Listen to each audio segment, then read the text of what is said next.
Trish Bodie. Here. Gloria Gonzalez de la Guia. Here. Alexis Grimes. Aaron Johnson. Here. Jim McKay. Here. Christine Mauer. Here. Anna Smith. Here. Board members, at 6:15 p.m. and with a quorum of the board present, I call this meeting of the Leander ISD Board of Trustees to order. Thank you for joining us online and in the audience. Thank you also to everybody who continues to work with us on our mask and all of our healthcare protocols. We will be going through our items on the agenda, I guess, a bit quicker this morning. We have the Pledge of Allegiance up next. Before we stand, though, let me tell you who will be leading us in our pledge. Cadet Seaman Apprentice Kylie Gasparo of the Lone Star Company Navy Junior ROTC at Vista Ridge High School will lead the Pledge of Allegiance and the Texas Pledge. Cadet Gasparo is a freshman and first-year cadet. She is a member of the Vista Ridge High School Marching Band and the Navy Junior ROTC Marksmanship Team. She maintains exceptionally high personal standards for academic performance and achievement, resulting in her impressive All-A honor roll status. Cadet Gasparo has distinguished herself amongst her peers and earned designation as Cadet of the Month for the month of February 2021. The Cadet of the Month Award recognizes cadets who have demonstrated loyalty, reliability, patriotism, and exceptional performance of duty. Cadet Gasparo's exceptional performance of duty reflected most favorably on the Lone Star Company Navy Junior ROTC, her school, and the district. Well done, Cadet Gasparo. Will you please join me and stand as we do our pledge?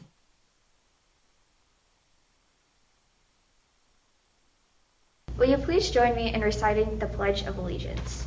I pledge allegiance to the flag of the United States of America and to the republic for which it stands, one nation, under God, indivisible, with liberty and justice for all. And now for the Texas Pledge. Honor the Texas flag. I pledge allegiance to thee, Texas, one state under God, one and indivisible. If you'd please join me in a moment of silence.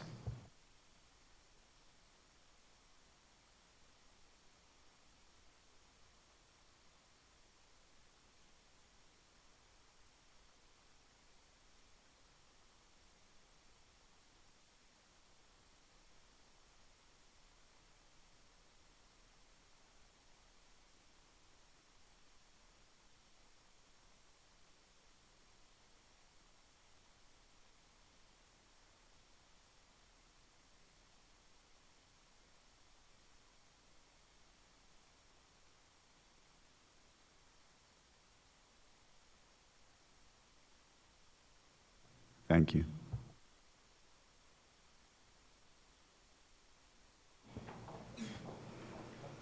All right, we'll move on to our communication and announcements. Do we have any superintendent remarks? Nothing at this time. Thank you, Madam President. All right, board member remarks.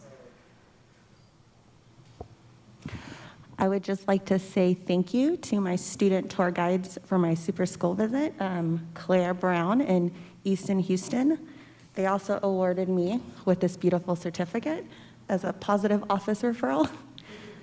But most importantly, I encourage my board members to check out Winkley. What they've got going on there in their mindful wellness program blew my mind, and I kind of would like to see maybe some of those mindful students come and give us a presentation and a training on it. But it was a great visit, so thank y'all again for organizing these school visits. I got to visit Knowles Elementary and Leander Middle School this last time. The bilingual program is amazing. The pre-K is unreal at Knowles. It is just such a cool program. So great visit with them. And then the dance team at Leander Middle School had a routine for me, which was amazing. And I didn't die, so that's good. But it was fabulous visit too, and my tour guides there were fabulous as well. So great job. And then I did get to see the Leander Band perform for their little preview from their marchathon. So they did a little flip because of COVID. Instead of doing their marching season during the fall, they did it during the spring. So it was great to hear some music live. So that was wonderful. So thank you. ditto on all of that. Thank you to School Community Relations. I know that's been a lot of work organizing these visits. I was fortunate to visit Nauman Elementary and Henry Middle School and Steiner Ranch Elementary, and all of it. Seeing theater, at Henry, they were doing their spring play virtually. And when we got there, they were working on everyone recording their pieces in their Zoom in different parts of the room with mics and different backgrounds, and students at home recording their pieces. And then you have students that are clipping everything together to put this production. And so thinking about the different type of skills that they're having to manage in creating a production in this manner, and hearing music was kind of like, walking in and hearing that band and hearing that music. And that was just fascinating, talking to one of the clarinet players. And I asked her, what's it like this year? And she says, well, I'm the only clarinet that's here. The rest are virtual. And so usually we play off of each other and we help each other. And she goes, and so having to do this way, it really challenges you and pushes you to have to be a stronger player and to practice differently and really develop your own strengths. And she said, so it's hard, but it's really forced me to be that much better. And so it was just really amazing to hear an 8th grader say, that's what this year has taught me, to be better. So thank you for arranging those. It's been really fabulous. So this week is National Healthcare Professionals Week, and today is National Thank a Nurse Day. No better opportunity than today to give a shout out to all of our LISD nurses and the things that they've done not only for our district over this difficult year, but also for the community, working with Williamson County Health Department and all of the things that they do. So just want to make sure, we recognize teachers and staff all the time, but wanted to make sure that we let our nurses know just how much we value and appreciate what they do for our kiddos.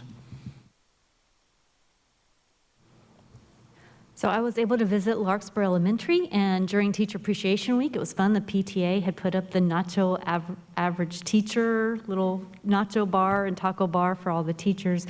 Larkspur Elementary was a wonderful campus to visit. They're all fabulous campuses. They have a unique flavor and unique atmosphere that their community helps contribute to. And at this campus, what I loved was we went into the room and they considered it the heartbeat. This classroom was their heartbeat of their school, because I had a Post-it note for each one of their kiddos on campus of kind of areas of where they can reach each kiddo's needs better, and what they need to do to help inspire that kiddo and reach their learning. It was tremendous. And then we went into this other classroom, and there was these 2 boys sitting there, and they are so engaged. You're like, this is awesome. And I walked around, and they're playing a video game. I'm like, wait a minute. Well, the video game's math. And so how great is that to get to watch these 2 kiddos? They were interacting with each other. So it was really neat to see that kind of engagement. And then also to go around the campus and see the different ways they were, taking learning at multiple levels, like a video game that does math, right? Writing that also works with your social emotional of how did you feel when you came back to school? And they're like, I wasn't sure how it would be. And now I know we're better together and I've learned so much. So you're just seeing all these layers of learning being embedded into the campus. So it was a tremendous visit. Also getting to see our 18+ program. I went to go visit them. Another tremendous opportunity to get to visit and see just kind of how they're reinforcing and helping our students. COVID could have been really hard. It was hard. It could have been devastating, I think, for our 18+ program and the jobs that they were in. But we had individuals in there helping them through this process. So I think the support that was put in there helped at least be somewhat of a safety net for our students. So that was awesome to see that. Board members, at the end of this school year, this will conclude our kind of first run at trying to do that reverse board appreciation. Remember, we talked to SCR about that. Rather than have the school boards during the schools during board appreciation come and show up to reception and try to bring us stuff, we instead wanted to push out to them. It's been a challenge. I think 7 campuses for a lot. I know we're all trying to reach out to them in different ways. Please continue to reach out to SCR and let them know how we can do what we want to do better, what we want to improve on, or what we want next year to look like. So do reach out to Corey and let them know what works for you and how we can continue to love on our campuses and support our students and our teachers doing their great things. All right, committees update. Board members, I know some of you are sitting on committees. Have any of your committees met that you want to give the board an update on?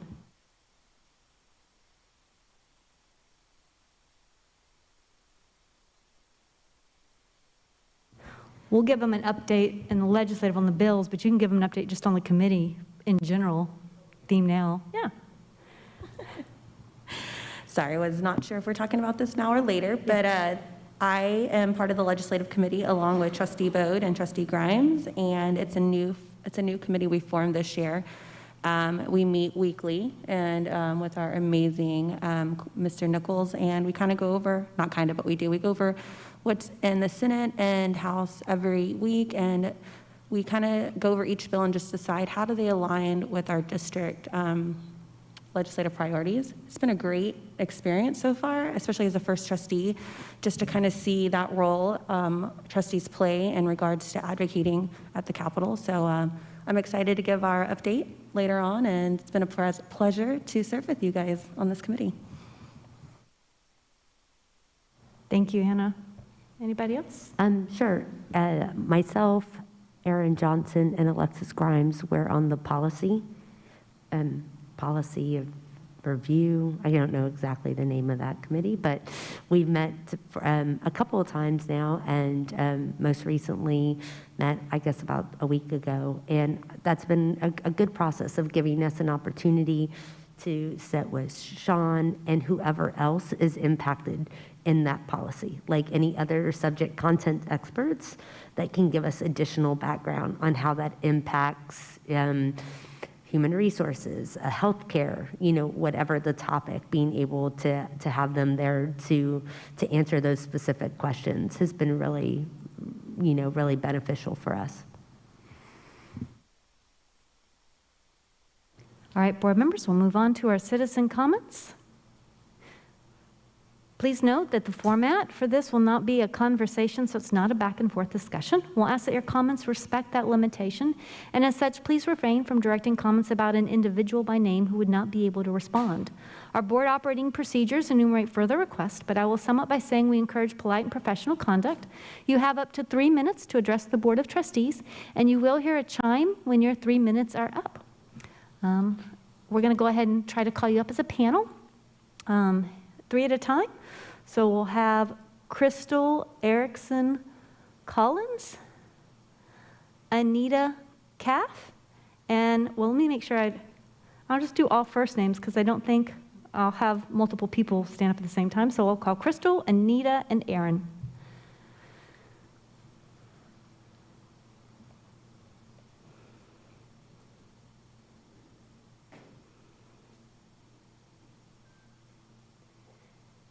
And there's a button on your microphone, has a little face on it. Press that when you get ready to speak, and then press it when you're done. Thank you so much.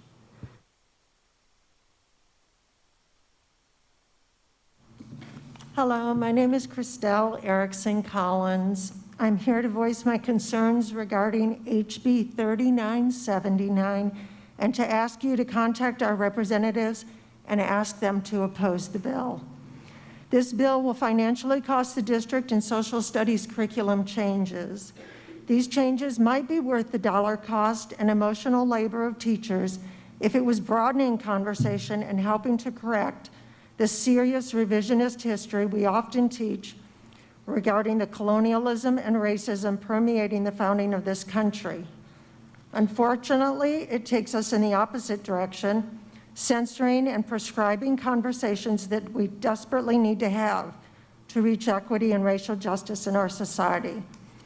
This bill violates our rights to decide what conversations are relevant for our community.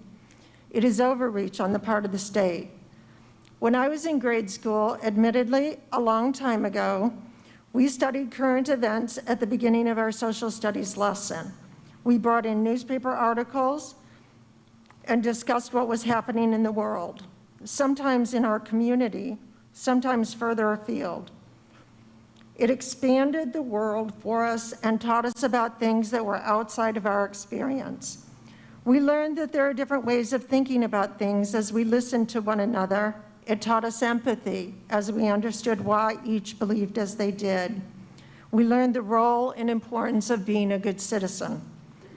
The purpose of education is to teach facts and the skills to critically analyze those facts for the betterment of society through a well-informed and critically thinking populace.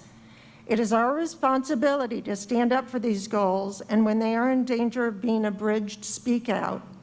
I'm asking you to speak out now so that we can stand firm in our core belief, a deliberate and intentional focus on relevant and deeper learning for each student. Thank you. You didn't start my time. Crystal, thank you. I know, you timed that yourself so well. We'll need 1 second.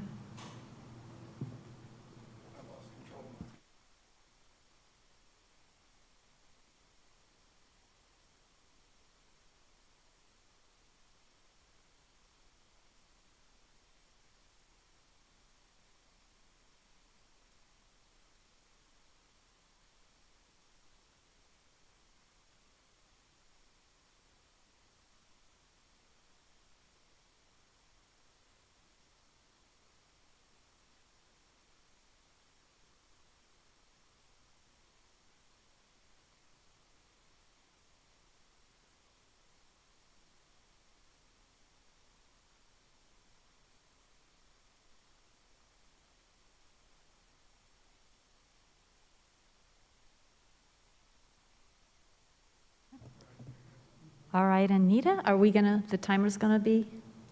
Okay, Anita, you're up. Hi, I'm Anita Kelf. I teach at Whitestone Elementary. I teach ELE. This is my 7th year. This is the only teaching job I've ever had. I had no idea I'd be working with 3- and 4-year-olds, but I love it. They're crazy. I'm crazy. We work well together. So I am here to talk about the movement of my ELE program to the Baghdad early childhood community. I love early childhood. I love everything about early childhood. I love the communities. I don't agree with us having to move. I think it disrupts the transition of my students getting ready to go to kindergarten.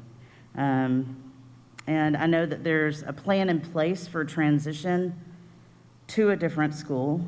The ones that I'm thinking about, the visuals and the pictures and the books that they're creating, they're not going to make a difference to these kids. Some of them are visually impaired.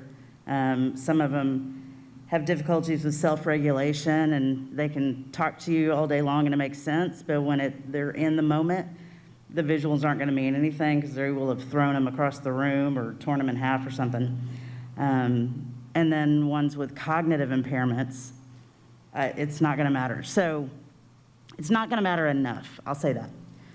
And that's just what I believe, only my opinion. I think we spend a lot of time, our students, getting to know our campus and the people that teach there, the admin, the cafeteria staff, where the bathrooms are, where pickup is, where drop-off is, everything, where the nurse is.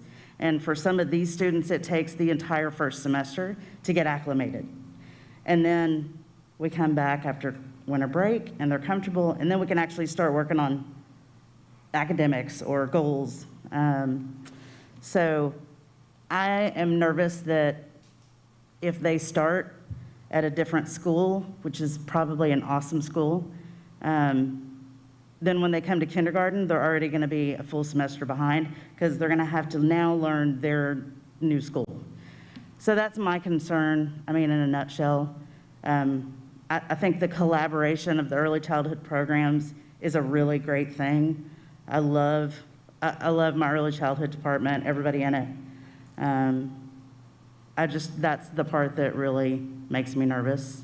And the splitting up of families also, I'm not crazy about that either.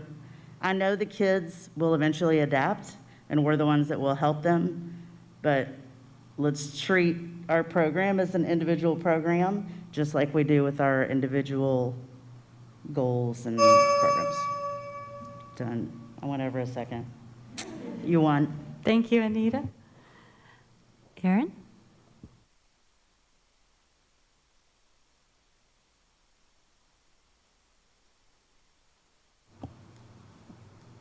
Are we ready?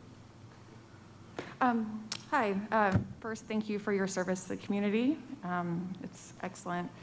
My name is Erin Watts. I'm here on behalf of my family as well as other families in my community. And my third grade son is a student with the Leander Independent School District. I'm here today to talk about something everyone talks about on and off, is the mask policy. And I would urge the board to vote on mask choice. On Tuesday evening, I sent a lengthy sourced letter to the governance team, school principal, and vice principal. I will not read the letter in its entirety, but would like to focus on a few pieces in a moment. I do have copies. I know you get 1,000 emails, so I have copies. This morning, I did look at the COVID rates for Leander as a total population, as well as COVID rates for students in this district. The population in Leander for 2021 is 75,976 people. It's grown so much. Since COVID numbers started appearing in the Williamson County dashboard on March 24th, 2020, there have been 2,455 confirmed cases of COVID-19. This equates to 3.2%. For Leander ISD, in the 2020-2021 school year, there were 40,675 students enrolled at the beginning of the school year. In total, there have been 1,112 COVID cases per the LISD website. This is 2.7%. This week, only 13 cases, that is 0.032%, just over 0.25%. I, just as any parent, is always concerned about the health of our children as well as the staff and their families. However, the statistics show that the transmission of this virus in Leander is very low. I am happy to provide multiple studies around the efficacy of masks. This information is also included in the letter I provided previously. Many discuss the benefits of a mask, but hardly discuss the many negative physical and physiological effects of masking, especially in children. Excuse me. From the letter, which I can provide sources, there have been hundreds of mask studies related to influenza transmission done over several decades. It is a well-established fact that masks do not stop viruses, part that evidence shows that cloth-based masks actually increase influenza-linked illness.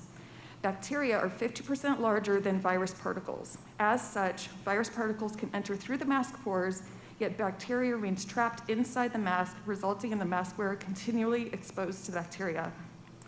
Requiring children to wear a mask sets the stage for contracting any infection, including COVID-19, and making the consequences of that infection much graver.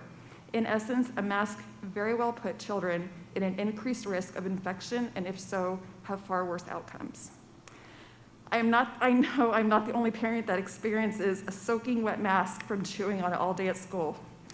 I think about not only the bacteria, but the distraction of dealing with a face covering that is wet, probably smells, and hinders your breathing.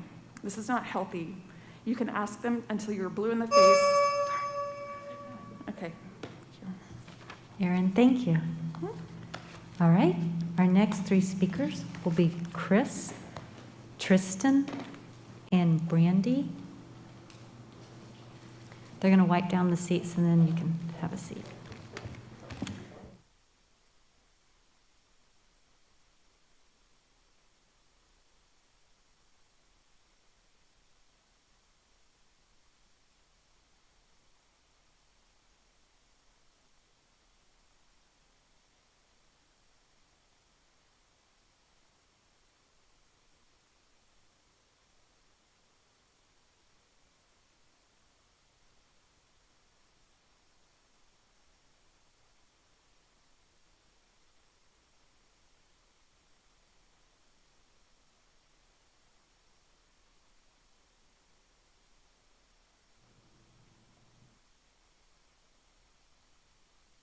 All right, Chris, Who's Chris? Okay, and then Tristan, and then Brandy, I guess we'll look. And Chris, you can begin when you're ready. This one here? All Yeah, right. there's a speaker button. Hey, my name is Chris, and my son is a second grader at Whitestone Elementary.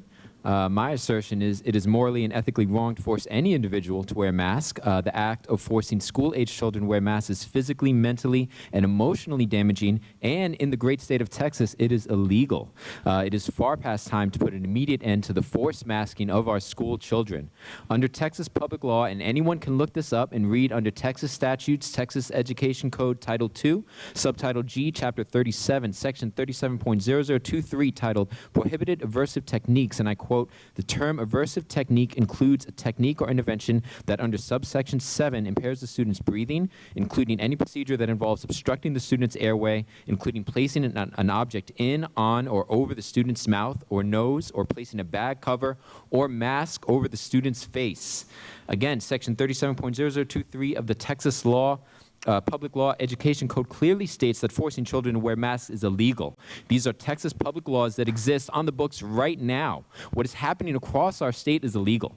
To continue further, especially referencing TEA documents SY 20-21 titled Public Health Planning Guidance, which seems to be used by school boards and referenced as some sort of justification for these actions. These are guidelines only and are not enforceable by law. In this context, guidance means recommended actions. These words are important because it means that there are no legal penalties for not following these guidelines. There's no legal statute that enforces those guidelines. Worthy to remember that what is a legal statute is Texas Public Law, Section 37.0023, that explicitly states, again, I quote, obstructing the student's airway by placing a mask over the student's face is illegal. Furthermore, school boards are under no obligation to follow any of those guidelines. Each district and school has the authority to implement the guidelines according to their own needs. Quoting directly from the TEA, quote, local school boards have full authority to determine their local mask policy. And because of this, we now find several schools in Texas that have realized the error that has been made in forcing children to wrap pieces of cloth over their faces. The following district stands as beacons of light in support of individual sovereignty and freedom of choice, where masks are optional right now in Liberty Hill ISD, Peaster ISD, Comal ISD, and New Braunfels, all mask optional.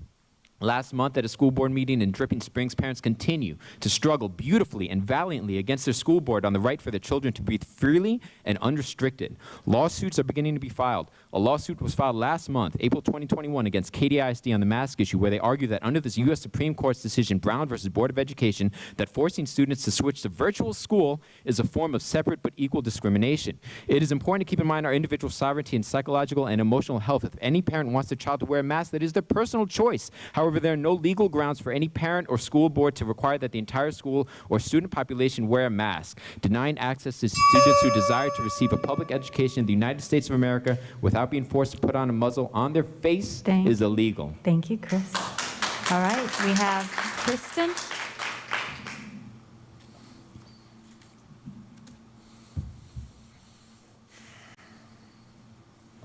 I'm going to be reading from one of our fabulous books.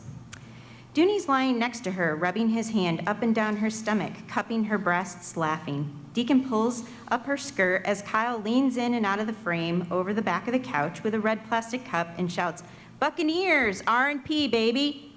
Dooney buries his face in Stacy's breasts, shaking his head side to side, making a motorboat noise with his lips. He slides a hand down into her underwear. "Dude, she drunk or dead?" I recognized the squeak of Randy's voice, his words slurring from behind the camera. He must be filming this with his camera, or with his phone. I gasp as it pans around the room. There's so many people there. As Randy swings the camera back to the couch, he gets closer. Dooney is pulling down Stacy's underwear with one hand, the fingers of his other hand already inside her. Randy shouts and giggles hysterically. "Oh my God, dude." Greg leans over the couch again, smacking lightly at Stacy's face. "Yo, anyone home in there?" "I got something that'll wake her up," roars Dooney. Deacon and Greg collapse in laughter. Dooney is sloppy, flailing around, undoing his belt and his jeans. He pulls off his shirt, whooping, "Let's get our buck on." We get a close-up of Reggie as he sees what's about to happen on the other end of the couch. "No way, dude." He laughs like a 7th grader who just heard a fart joke. When Randy spins the camera back around, Dooney's already on top of Stacy, the belt of his jeans flopping against the side of the couch as he pushes his hips into her. She grunts and moans, eyes still closed. She has no idea what's happening. Randy shouts, "Get a room," from behind the camera. Reggie laughs and yells, "Timber!" Greg high-fives Deacon over Dooney's back. "Your turn to wake her up next, man." Reggie circles the couch and appears next to Greg, standing over Dooney for a closer look. "You taking a crack at that?" "Hells yeah," says Greg. "Bat and clean up." Dooney rolls off Stacy, who isn't moving at all now. Deacon pulls at the front of his boxers, angling away from the camera, and takes Dooney's place. Randy jerks the camera up to catch one of the senior cheerleaders. She walks by with Tracy, pointing and giggling. "Oh my God." One of them shrieks, "Trashy," before they wander out of the frame. Greg takes a turn. Then Dooney again, holding his beer up to the camera before guzzling the last of it and getting into position. "Bucks be rapin' and pillagin'." He yells, "R&P, baby." Great book.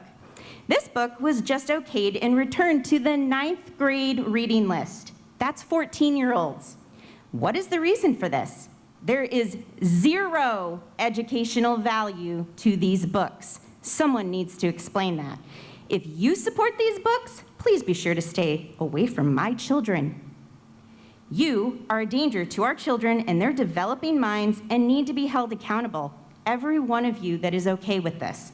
I'm ready to call for a vote of no confidence in each one of you that supports these books and resignation of any teacher who thinks any child needs to read these books. All I can say is you most certainly have a questionable and dangerous agenda.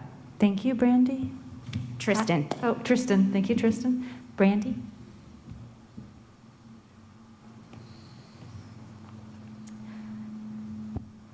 Hello. Thank you for your time this evening to listen to my concerns. I am not here to tell you about my experiences with the new ELA curriculum or how my 10th grader son says it's well known that English this year was easy, while he admits he doesn't feel like he's learned anything. I'm also not here to explain how disappointed I was to find that my 13-year-old daughter was encouraged to read a book from her middle school classroom library that includes sexually graphic material. You've already heard from many, many parents on these issues, and yet books that were supposedly not reviewed prior to being put in children's hands remain on classroom shelves, going through a flawed review process that doesn't even consider civil rights violations. I am here, however, to voice my concerns regarding Agenda Item 7.B.3, proposed edits to Policy FFAC Local Medical Treatment. Our partnership, parents, educators, the administration, and the board has been severely damaged this year. The policy changes being proposed do nothing to try to mend the lack of trust. I want to point out the specific instances where language is being stricken from the current policy that requires parental involvement. 1, district employees shall attempt to contact parents in case of medical emergencies. 2, students seeking counseling for health-related issues shall be encouraged to talk with their parents. 3, minor students shall not leave campus to seek medical treatment without parental permission. These opportunities for parental involvement have been stricken and replaced with verbiage regarding annual consent. I am trying to understand under what circumstances the district would ever think that they have the right to remove my child from campus for any sort of medical treatment without informing me. Yet this is exactly what the removal of this language permits. According to federal and state laws, parents have the right to be a part of their children's educational process. In fact, FNG Legal further spells out, unless otherwise provided by law, a board, an administrator, an educator, or any other person may not limit parental rights. Removal of language that specifically obligates the district to include parents does, in fact, attempt to remove my parental rights. And I'm here to let you know that I do not intend to allow you to take away my parental rights, especially as it pertains to my children's medical treatment. Furthermore, I want to point out how reckless it is that you even entertain the edits without bringing forth the consent for us to review. I was referred to FFAC Legal. There is no consent to review at this juncture, and FFAC Legal includes requirements that a statement of the nature of the medical treatment to be given. How is the district even going to propose to define a scope of treatment in a document handed out to parents along with all the back-to-school paperwork and do so with full transparency? Thank you. Thank you, Brandy. All right, we'll have 3 more speakers come up, so if we can go ahead and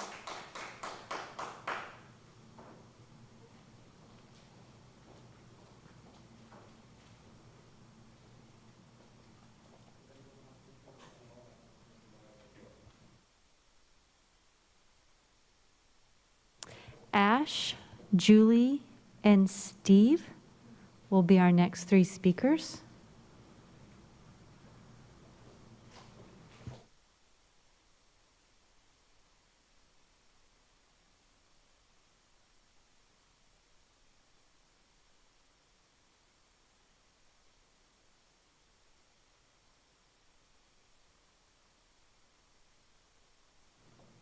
Ash?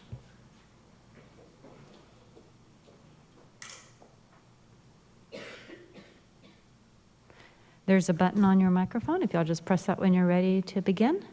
And then please be sure to press it when you're done speaking as well. Will do. Hi. I am speaking on behalf of a gentleman who couldn't be here tonight, to the Leander School Board. I could not be there this evening. However, I wanted to voice my strong disapproval of this so-called literature that you have sanctioned, as well as attempting to normalize this vulgarity under the umbrella of diversity. Teaching minors about gang rape and the use of adult sex products is not diverse. It is not health class, and it is not acceptable. Education is supposed to be about teaching children to excel, to succeed, to learn, to be better than those that came before.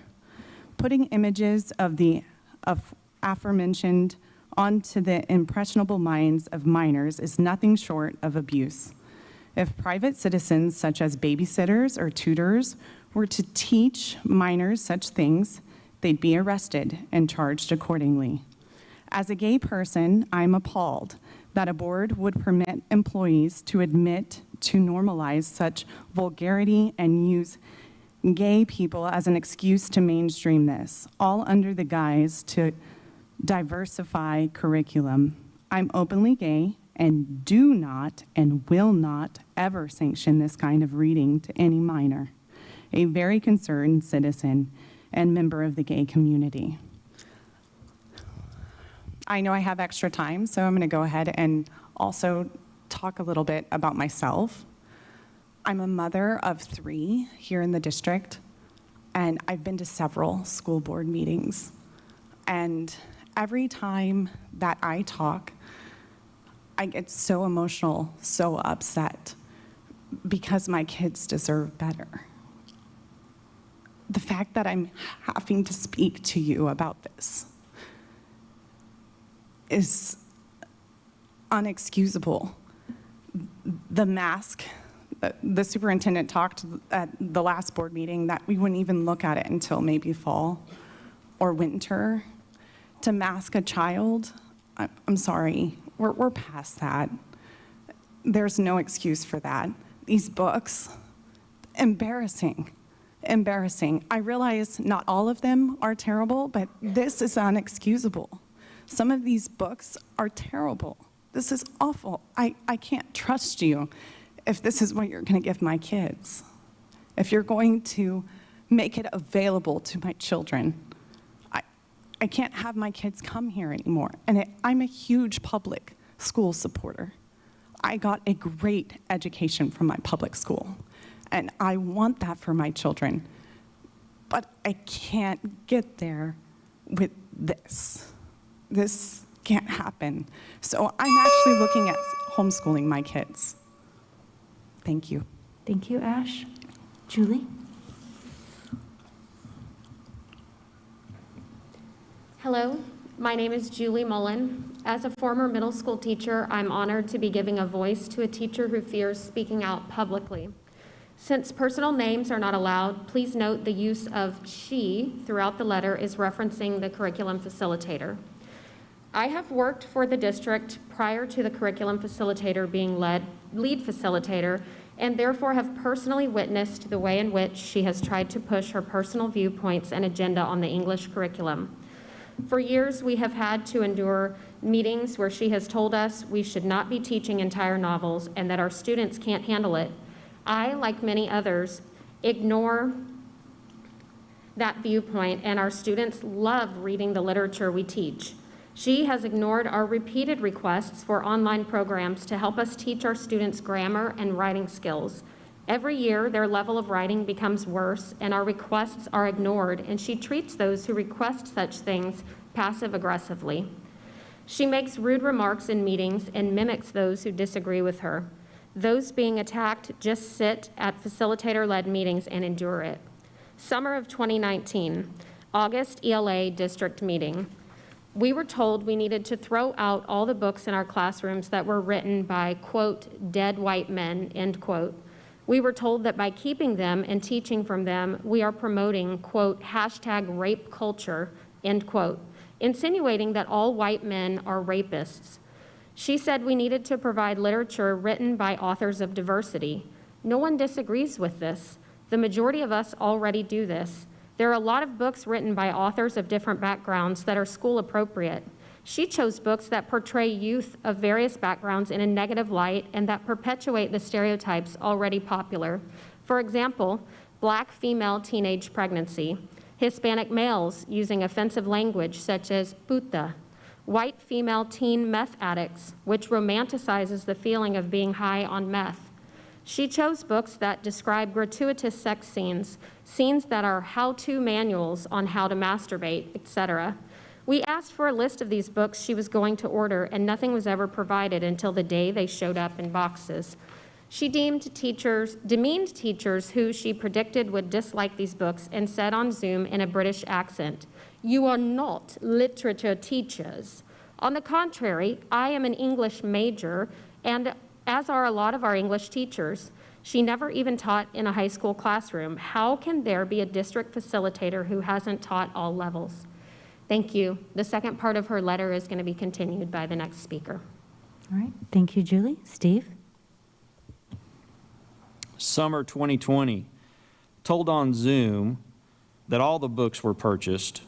They didn't provide us with adequate lesson plans or time to read any of these novels. We asked that we can extend the date for when we distributed them to our students so that we can read all the material. She told us all not to read any of the books and to just hand them out so that we aren't held liable for any of the content. This comment disturbed many of us. I would never provide a student who is trusted in my care with any learning material I did not review. Every couple of days, I read a different book, and each one was more inappropriate than the prior one. Not only are the books inappropriate due to context, language, sex scenes, masturbation, and perpetuating racist stereotypes, these books are written for students at a 5th grade reading level. Our students struggle with reading comprehension and grammar on the SAT and ACT.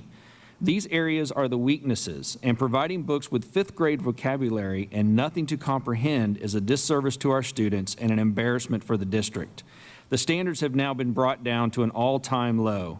She set us up for failure by telling us just to hand out these books without reading them ahead of time.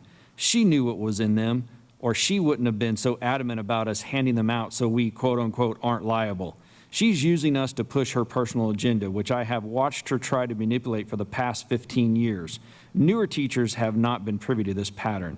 Book vetting committee, a joke when it's facilitated by the people who order and bought these books. We are too scared to say anything of how we feel because we'll be targeted by her as usual. Now the book vetting committee seems to have changed, however. Instead of us being able to choose the books we want to vet, we are being given the titles of the books. The book is being chosen for each teacher, community member to read, and oddly, the books that are being given to those teachers who have issues with these books are being assigned books that have no issues, books that are already on our district-approved reading list. Once again, this is a joke.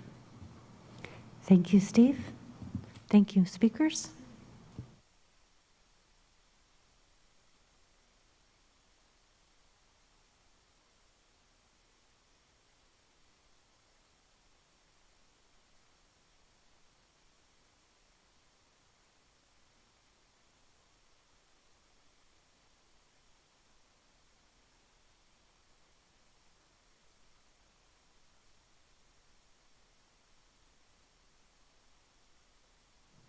All right, our next three speakers will be Trista, Rick, and Stephanie.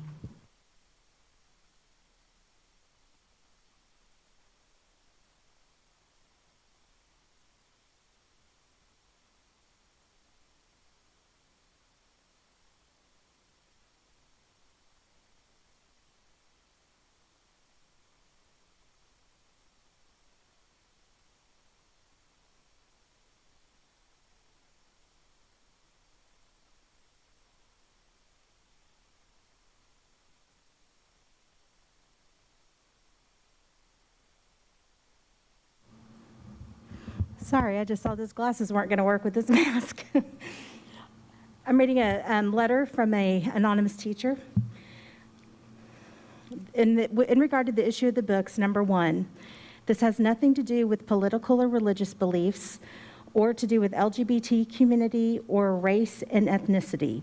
The issue revolves around the fact that the content of the books chosen question our morals and our educational skills we hope to provide. We all agree that it's important to provide literature that encompasses diversity. There is no argument with that. However, the books that were selected by a former facilitator and her team have no educational value. They shed a lot of minorities in a negative light, and they perpetuate stereotypes. They have no substance. They're geared toward students that have a low reading level. There's nothing challenging. There are no skills taught or assessed. Here's a scenario. My 17-year-old students pick books from the mandatory author study. 5 of them pick from a notebook of Melanin Sun. The book is about a young boy who discovers his mom's a lesbian. These are excerpts from page numbers. Page 51. What? Faggots? I'm not a faggot. Maybe I should think about doing stuff that's not faggot stuff. I'm not a faggot. It goes on. Number 57, a faggot father and his son in the deepest part of the lake. 58, you're a dyke, dyke. Please don't be a dyke. 61, I wish every mom was a dyke. 61, I heard her say, this is going to be hard, and I felt my own self getting hard. It hurts sometimes when I get hard, like I'm going to explode down there. Angie, I think about her sometimes when I'm, her chest is pretty big. My thing starts pushing up against my bathing trunks. I try to stop thinking about Angie's breast. I heard Mom cough and move my thing so it no longer made my bathing suit trunk stick out. Girls can hide it. Sometimes at lunch I get a hard on and I can't hide it. The word dyke and faggot are repeated too many times to list. I know my students. I've been teaching this age group for 19 years. When they read those words, they will start using them out loud and laughing. What about the students in my class who might be gay? This child has to sit there and listen to that. How is that supporting the LGBTQ community? As a female teacher, I don't feel comfortable sitting in a classroom with male teenagers reading about hard-ons. It isn't fair to do that to me, nor is it fair for a teenage girl to have to sit in a room where hard-ons are being described in the literature assigned by their teacher. This is a form of sexual harassment. What about our rights? LISD is okay with putting female students, teachers, and gay students in this type of potential scenario. Parents don't know about the facilitator's name. If there's a problem and a complaint, it's my name is attached. It's my principal whose name is attached. And then my school's name is attached. This is wrong on so many levels. Thank you. Thank you, Trista. Rick?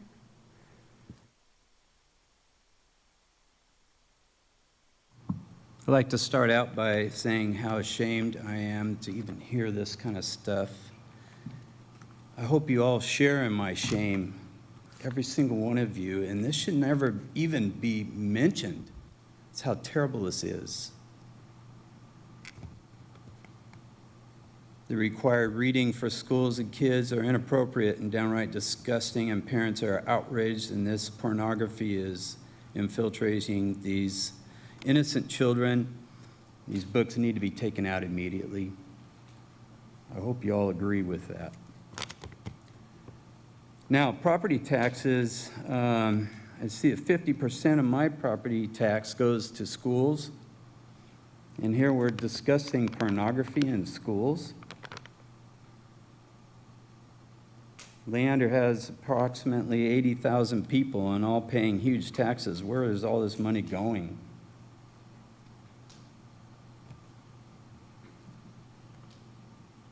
Why don't we sell some of these school buses that are sitting in the parking lot there and they aren't being used? Things like that, things that we could save money.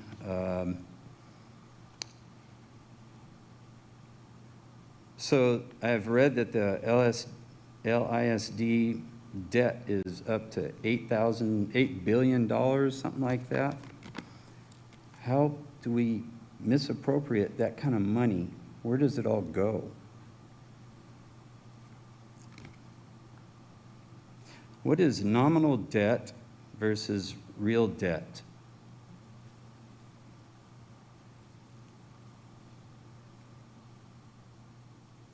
And I'm really, this is really attacks the very state of where our hearts are with our kids. We talk about how great the schools are and everything. This is not great. This is terrible. It's disgustingly terrible. And I hope that things change. I hope that you guys decide to do different. That's all I have to say. Thanks. Thank you, Rick. Stephanie? Thank you, Madam President, Dr. Gehring, and Board of Trustees. I want to thank you for your time and your hard work in doing what is best for our district. And especially, I want to thank you for the emotional labor. I cannot imagine the amount of emotional labor you guys have put in this year alone, going back even last year when the pandemic and everything happened. Every choice you make, regardless of your intentions, has armchair quarterbacks critiquing it, myself included. I've been one of the ones up here, and I do really appreciate everything you've done.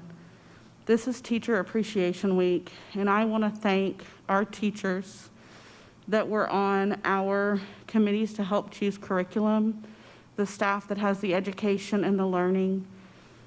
I would like to ask parents who are up here complaining where they were from January 28th to February 28th when all of the books were on view at Rouse Library and at Vandegrift Library. That was before the pandemic.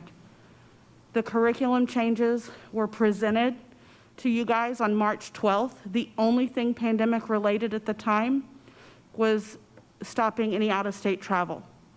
In fact, that meeting had quite a few students that were upset because a trip got canceled within 12 hours. And you guys all made those of you that were in office at the time, voted and approved these books on March 26th on the very first Zoom board meeting.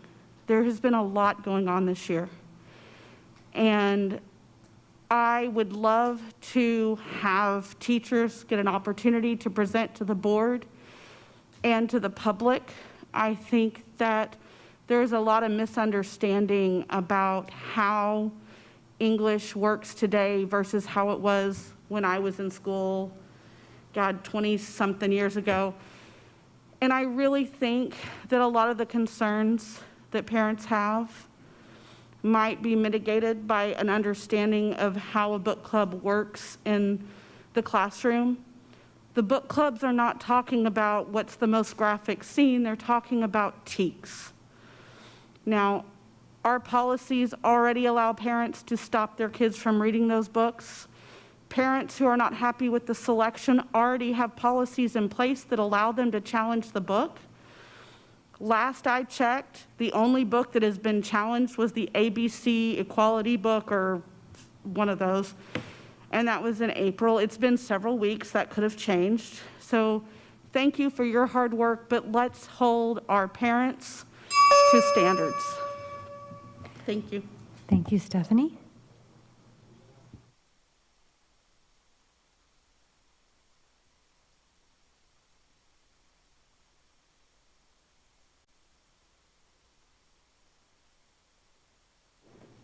Our next three speakers will be Becky, Paul, and Linda.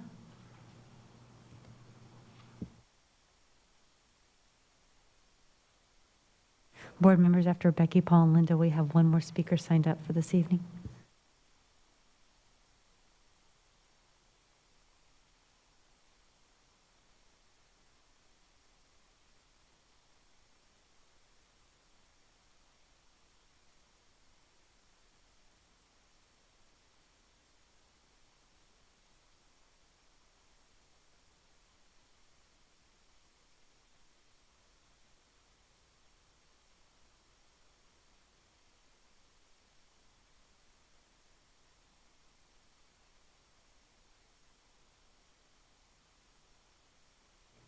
When you'll get ready to speak, there's a microphone button. Please be sure to press it when you start talking and then press it when you're done. Thank you.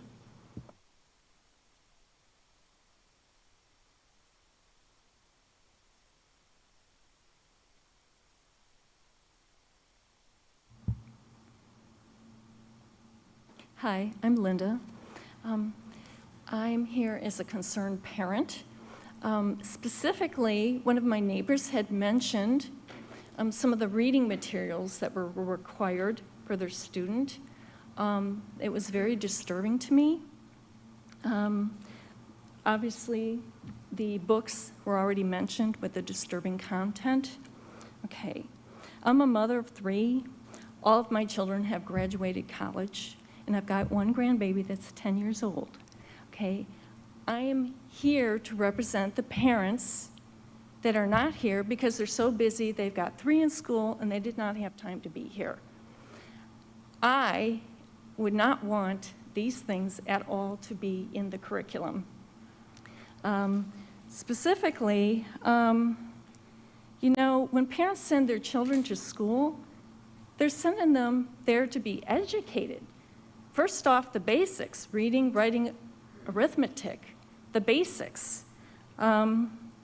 The focus really should be the love of the learning. I know that was the focus for me when my kids were little, the love of learning. Earlier, some programs were mentioned, the music, the dance.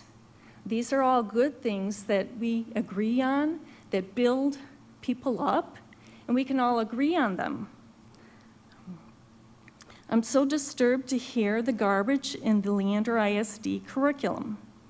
Children and parents should not have to be distracted by that garbage that's in your curriculum, but rather they should be free to learn. So, okay, I was in school a long time ago, so those things were not in the schools. We did fine without them. And so I'm encouraging you to please remove those questionable books, those books that were mentioned, remove them out of your curriculum. There's no need for them. No need for them at all. We need to focus on the good things to build up our children and our students.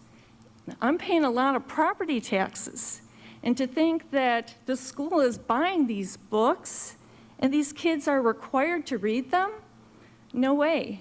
My child would not be stepping foot into your school. I would not let them. Because the most important thing for a child is unconditional love and their mind. You know, specifically those first pilgrims that came over here, it was because they were losing their children to the concepts of the day. So let us be free to love and to do the good things for our students and the parents. Thank you. Thank you, Linda. Paul, do you want to go next? It's nice to see you all again. In the 2 weeks since the last time I spoke, I have been threatened with jail, and I have heard a librarian swear as I've been asking and inquiring about these books. What is it about these books that's so important? When you guys were earlier tonight talking about How wonderful the school is, not one of you mentioned to go to an ELA class. I found that interesting.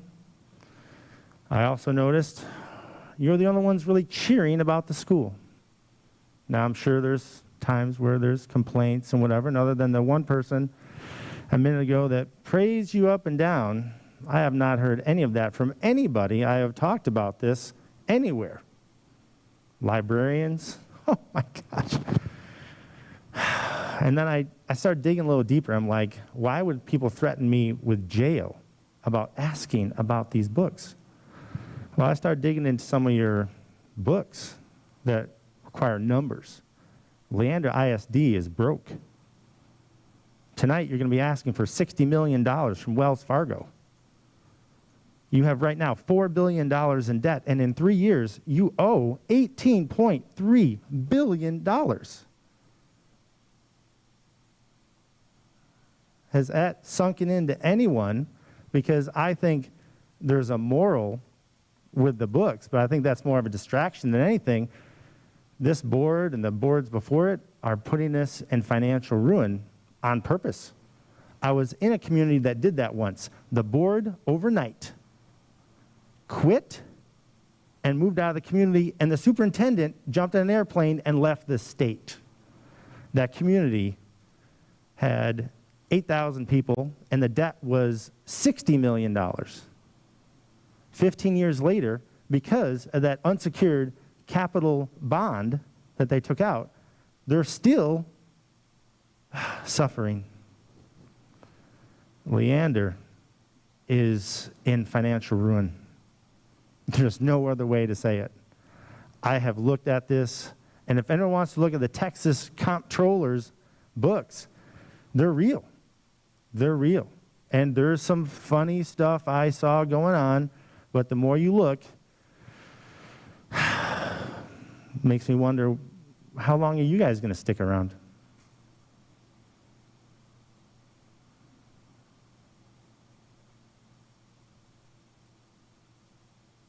The books are erotica, and they don't belong in the school.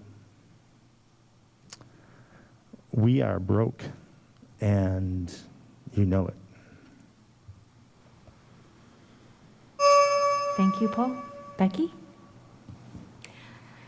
I'm reading a letter of suggestions from an experienced yet anonymous teacher. After much reflection, I believe we need the following changes to improve our district ELA department and curriculum. 1, far too many of our teachers have no trust in 2 of our 3 ELA facilitators. Please encourage them to seek positions outside the district or demote them to non-leadership positions. 2, hire a curriculum coordinator from outside the district, preferably a person with high school English experience and one who can build consensus and trust among all stakeholders. 3, start over with our curriculum documents. Keep them confined to year-at-a-glance unit overviews, listing TEKS and sequence. Current UBD docs are bureaucratic, unwieldy, and only confuse our new-to-profession teachers. Possible suggestions for formative and summative assessments and supplemental resources should be attached to these docs as an addendum. In other words, no more prescriptive lesson plans and units beyond the skills. Leave that planning to campus PLCs who can share curriculum ideas with other schools. We can do it. 4, curriculum docs should always be developed with adequate representation, that is, someone from each grade level at each campus. Divide and sequence the TEKS without any ideological focus or bias. Invest time and money to fund summer stipends or subs for this purpose. 5, put book clubs on hold. Teachers can use the Quality Study Sync literature program next year and supplement it as needed. However, the program is already quite balanced between classics and contemporary works, as well as authors who represent different backgrounds. 6, keep student and faculty access to the Sora app online books, but reconsider our current subscriptions to particular titles in question after the KCAC review. Choose selections carefully and diligently according to a clear district policy. 7, remove requirements for middle and high school teachers to use the Lucy Calkins Social Justice Book Club and research units. These resources supplant teaching other reading and writing skills, and LISD teachers can and do write much better lessons. 8, review 5 to 6 books at each grade level for the 21-22 school year for 1, not 2 book clubs. They probably should be renamed literature circles. The term book clubs has confused our community and/or obfuscated the skills of our ELA curriculum. 9, let campus teams and individual teachers select from universal themes, but always encourage them to strive for balance in the genres we teach, cultures and groups represented in the reading selections, and whole class versus student choice. This is supported in the TEKS. 10, search for evidence-based research conclusions of various writing instruction models, such as reader-writer workshop versus more traditional methods. Examine different grammar and vocabulary instructional models as well. LISD has been engaged in confirmation bias and cherry-picking from favorite gurus in the ELA world. 11, district common assessments need to be revisited only after the above changes are made. I see the next 2 years as an opportunity to halt the divisiveness and turn the direction of this district back to our core values and ethical standards. I look forward to working with whomever wants to move forward. United we stand, divided we fall. Thank you, Becky. Our next speaker will be Jessica.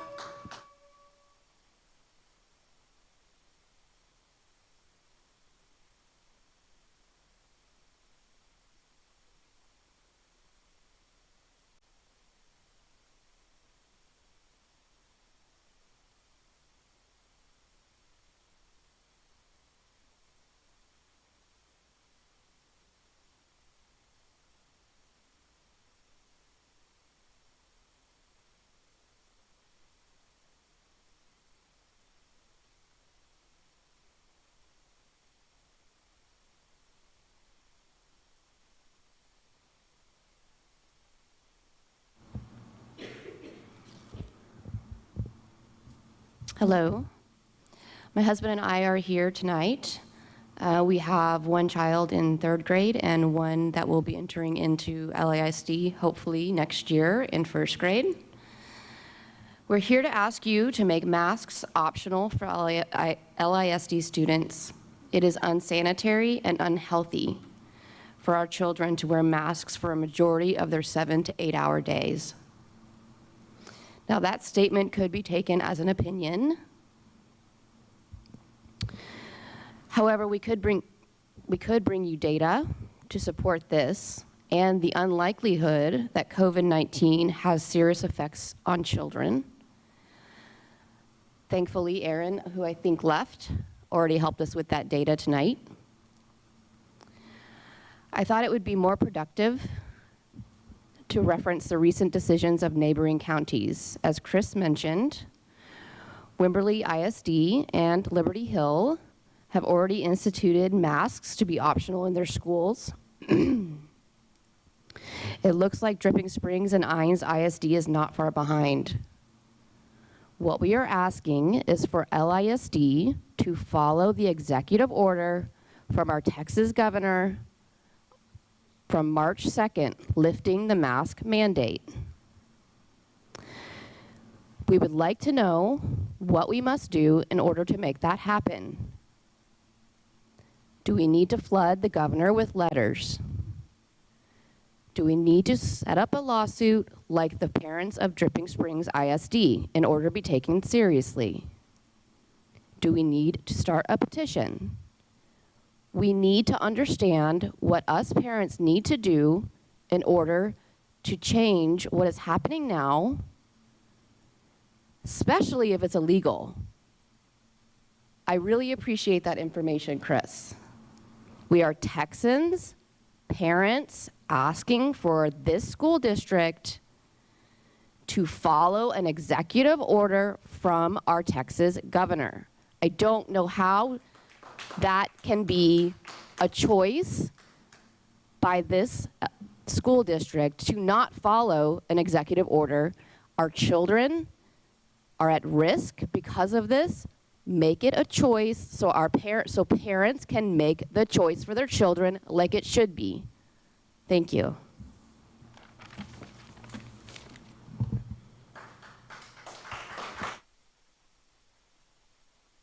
Thank you, Jessica. All right, that concludes our citizen comments. We'll move on to the next item of our agenda, our consent agenda. Consider approval of the Texas Essential Knowledge and Skills Certification.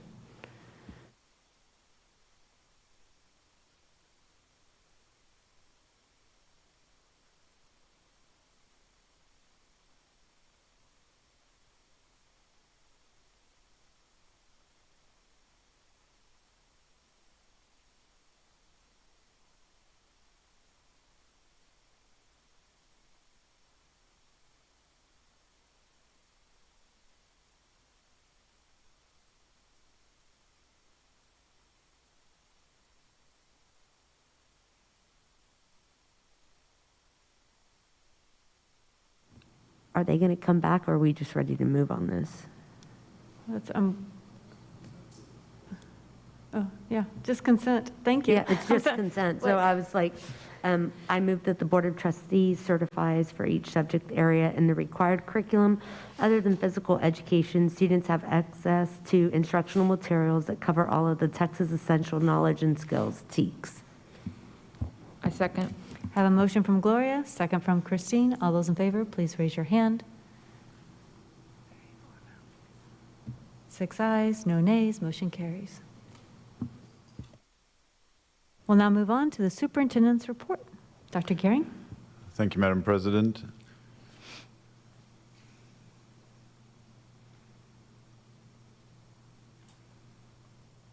We'll jump right in. These human resources numbers are the same. They have been updated, but you'll see they haven't changed at all in the last several months, and so we continue to work through that until the end of the year. Our student numbers and enrollment are changing on a daily basis. As you can see, we're adding elementary students. We dropped several at the secondary level, and our in-person number has remained fairly consistent. Very good news is we have achieved our 11 days that are necessary for us to accomplish hold harmless for the final 6 weeks, and so that means that we will receive hold harmless for the full year from TEA and state, so that completes our funding picture for this year. Our student and staff case numbers continue to be somewhat fluctuating, so they continue to come down during the month of April. We've seen a slight uptick in the last week or so, and we had one particular issue at Vandergrift High School this current week that doesn't show up on these numbers that we'll be reporting to you next time, but that involved around 250 students that had to be quarantined. Part of our problem in that case was a substitute nurse and trainer were on site, and so we had to go back and redo some of our tracing protocols that ended up forcing us to quarantine more students than we would have liked to, but we wanted to err on the side of safety for our students and our staff as opposed to keeping those kids in school. We are very hopeful that FDA will approve the Pfizer vaccine for children ages 12 to 15 sometime in the next couple of weeks, and we are ramping up to make sure that we're ready with our community health partners to give those vaccinations out as soon as possible. And you can see that we continue to make vaccinations available to all of our staff and children 16 and older. This enrollment slide is particularly important as we continue to track enrollment for next year because of the budget implications that that has. You can see that we continue to add lots of students inside the enrollment verification system, both current students and new student enrollments, especially when we look at those pre-kindergarten and kindergarten numbers. You can see significant changes on the positive side. That first grade number dropping is actually a reporting error and not necessarily a numbers error. So we had about 100 kids that were incorrectly coded to first grade. They were actually kindergarten kids. So 100 of those 414 kindergarten kids that were actually coded in the first grade side the last time. And so that's the change that you see coming out of there. But you can see that we're currently over 40,000 students already in our enrollment system for next year.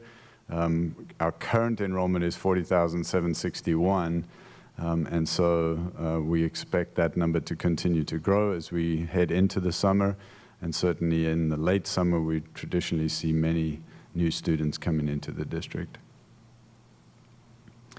We continue to make sure that we send a message to all of our families and community that really helps us if they can enroll their students as soon as possible. It helps us to plan for budget, it helps us to plan for staffing, and it helps us to plan particularly for space, classroom space for all of the children that we will take care of in the fall of 2021. This is really good news. One of the changes that happened with COVID was a move to virtual job fairs. And we've had 2 very, very successful job fairs on April 21st and April 28th. And you can see the numbers of interactions that the district is having with potential staff members and candidates, and that is resulting in a really good depth of pool for us to hire from. So we continue to move forward in making sure that we fill our staff spaces with the highest quality candidates that we can. And this is one of those changes that I think you'll probably see become permanent in the district as we go forward, just because of the efficiency of this way of doing business, and also the increased number of opportunities that we have to visit with potential candidates as we head into the hiring season. And now I have Dr. Matt Bentz, our Chief Academic Officer, up at the table, and he wants to share with you a little bit about where we are with learning in the district and what that looks like as we head into the summer and the fall. Thank you, Dr. Gearing. Good evening, Madam President, members of the Board of Trustees. Just wanted to share a little bit about what the secondary campus leaders are doing in concert with teaching and learning to ramp up a menu of interventions to assist and support struggling students as we head into the end of the year. Looking at a 3-tiered plan. Without going into detail or as much detail as you want, we have things happening right now relative to students relearning and remediating concepts, and in some cases complete courses where they are either failing or in danger of failing. We are working on plans right now to expand our traditional summer school offerings so that we can meet those needs. We are expanding, actually extending the school year for our just-in-time Edgenuity labs to be open through June 11th for students to recover credit and work through that. That will be staffed by qualified personnel. We are in development collaboratively with plans for the fall to provide additional support and remedial instruction to support some of our underclassmen, in particular our 9th graders going into 10th grade that may have struggled during the course of this freshman year as we've worked through the 2020-21 school year. A reminder, we will be having a data progress update for you, a House Bill 3 progress update for you as scheduled in our June. I think it's our first June. It might. Do we only have one? I can't keep track. We have 2. It'll be one of those meetings. I'll get back to you on that. And also I'll share some further detail about the intervention menu and strategies that we are sharing with our teachers tomorrow in a Friday memo. And that's all I have. Thank you, Dr. Benz. Appreciate that. A couple of upcoming events. I wanted to say thank you to those board members who attended our Leaf Star banquet last Tuesday night. What a bucket-filling event that is, really incredible. And luckily for everybody else, you can follow our social media sites and see the videos of these kids singing the praises of the life changers in their world who have really made a huge impact on them and inspired them to be the best that they can be. So I urge you to go and look for those videos and really participate.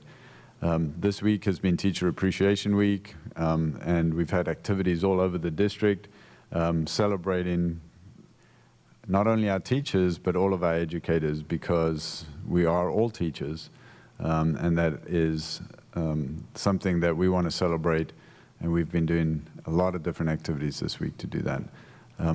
May 11th, I urge you to help participate in the CFAC subcommittee presentations to the steering committee. We have 5 subcommittees who will be making those presentations and recommendations to the steering committee. Steering committee will then go away and spend several weeks refining and working on that data before they bring a proposal or a recommendation or a non-recommendation to the Board of Trustees sometime in the late summer. Last day of school, of course, is May 27th, and that will also be the kickoff for our 6 graduation ceremonies, which are going to be full graduation ceremonies this time, which we're very grateful for. Those will still be outside at Gupton Stadium. So we are looking for good weather on those 3 days. And there'll be some additional graduations scattered in between for some of our other smaller groups of students. So we'll be sending you more information about some of those other graduations as well. And then mark your calendars for our State of the District in combination with LEAF and several of our local chambers on June 9th. Again, we want to say a very sincere and heartfelt thank you to all of our employees for the incredible work that they continue to do in very challenging circumstances. And I want to give a particular shout out to our HR team, Carrie Lynn and her team, and especially Colleen and Kelly Vito have done a fantastic job of supporting our life changers on a daily basis. We could not serve our kids the way that we do without these folks. And they often go unnoticed because they do a lot of their work behind the scenes. Colleen in particular is not necessarily always associated with COVID, but she spends a lot of time making sure that our staff are taken care of, that they're, all the quarantines and cases are monitored and the numbers counted and those reporting issues taken care of. And that's just one additional piece of her regular work that she gets to do. So thank you to HR for the incredible work that they continue to do in the district to support our life changers. And with that, I'll take any questions and try to answer them as best I can. Board members?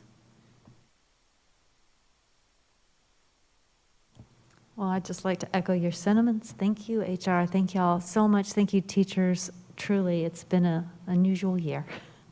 All right, we'll move on to the next item in our agenda for discussion and action item, student experience, the special programs COPIA update. Madam President, can we take a 3-minute break? Let me get to have, we'll do the next, is that okay? Okay. I'll do one more.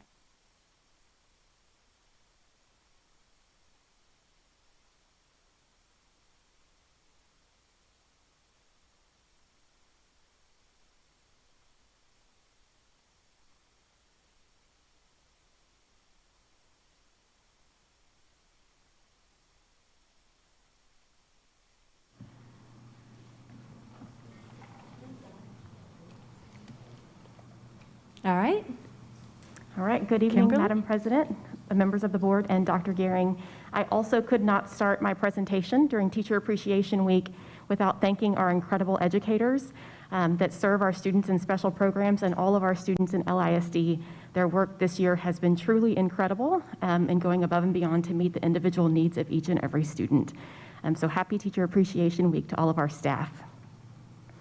I'm excited to be here tonight to talk through the work that we have done as a special programs team in line with the COPIA recommendations in the COPIA report from 2019-2020 school year. Just a reminder, our team engaged with COPIA Consulting and worked with parents within our community to identify areas that we could improve in the ways that we serve all of our students. We want to make sure that we're partnering with our families to serve our students in the best way possible. The COPIA report made 7 recommendations, and of those 7, LISD adopted all 7 to implement to improve the way that we serve our students. And last reminder is we formed recommendation teams that engaged in continuous improvement process with continuous improvement facilitators to dig into each of those actions and present recommendations for our work moving forward. This chart here is a continuous improvement Gantt chart that took all of the recommendations from our recommendation teams and put them into an outline for when we would start that work and when we would publish that work.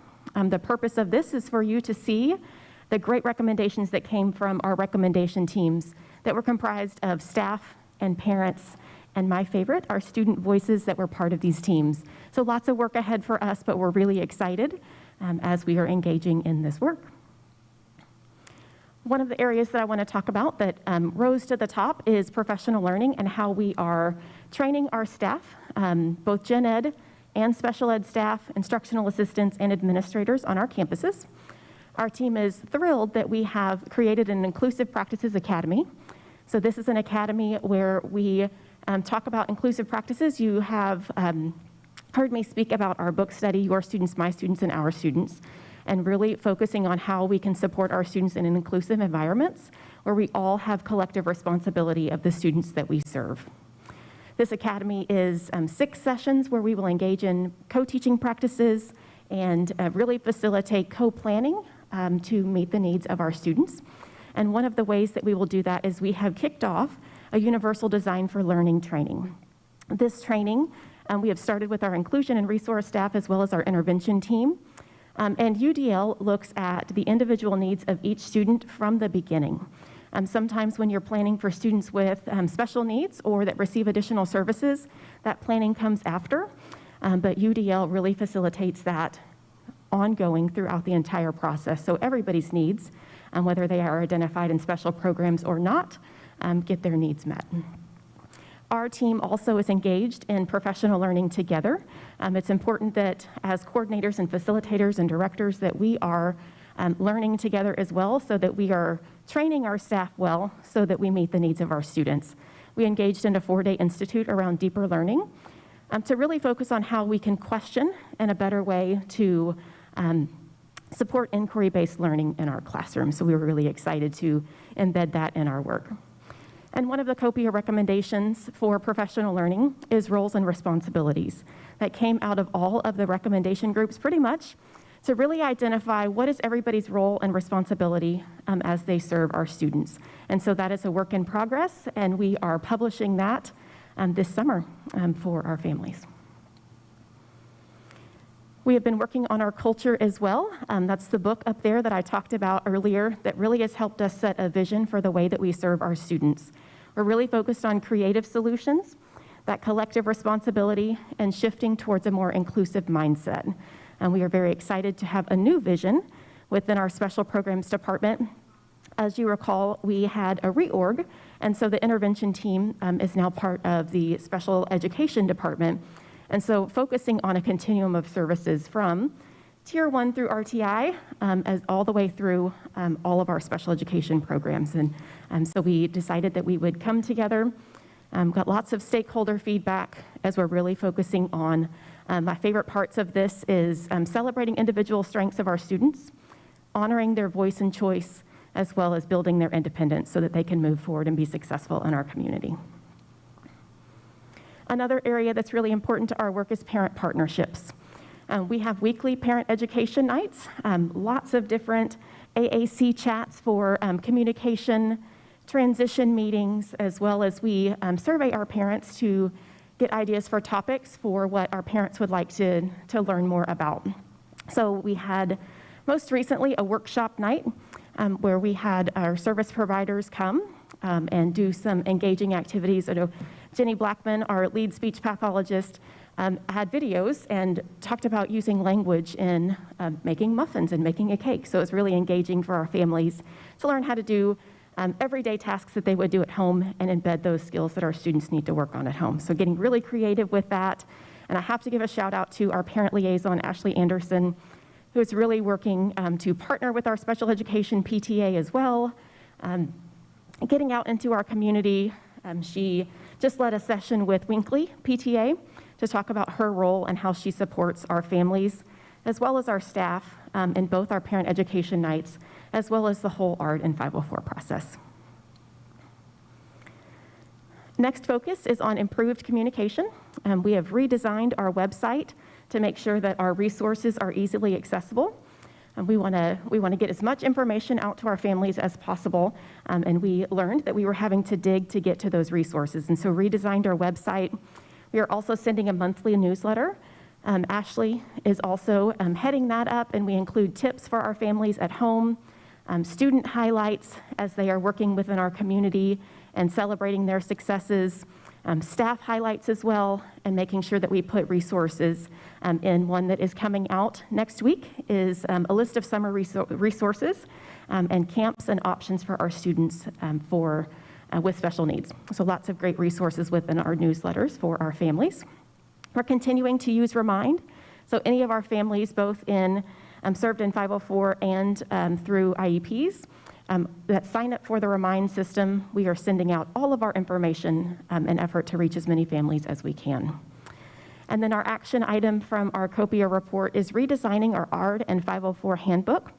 This is not to replace the procedural safeguards that are in place, but as a supplement for resources for our families. The ARD and 504 process it can be very overwhelming. And so our goal in this is to supplement the procedural safeguards with videos and quick resources for our families to gain a better understanding of the ARD and 504 process. And that will be published this fall. Throughout all of this, we're seeking lots of feedback. After all of our parent education nights, we have surveys. Ashley is sending out surveys in our newsletters as well to get input on what our families need from us and how we can better support.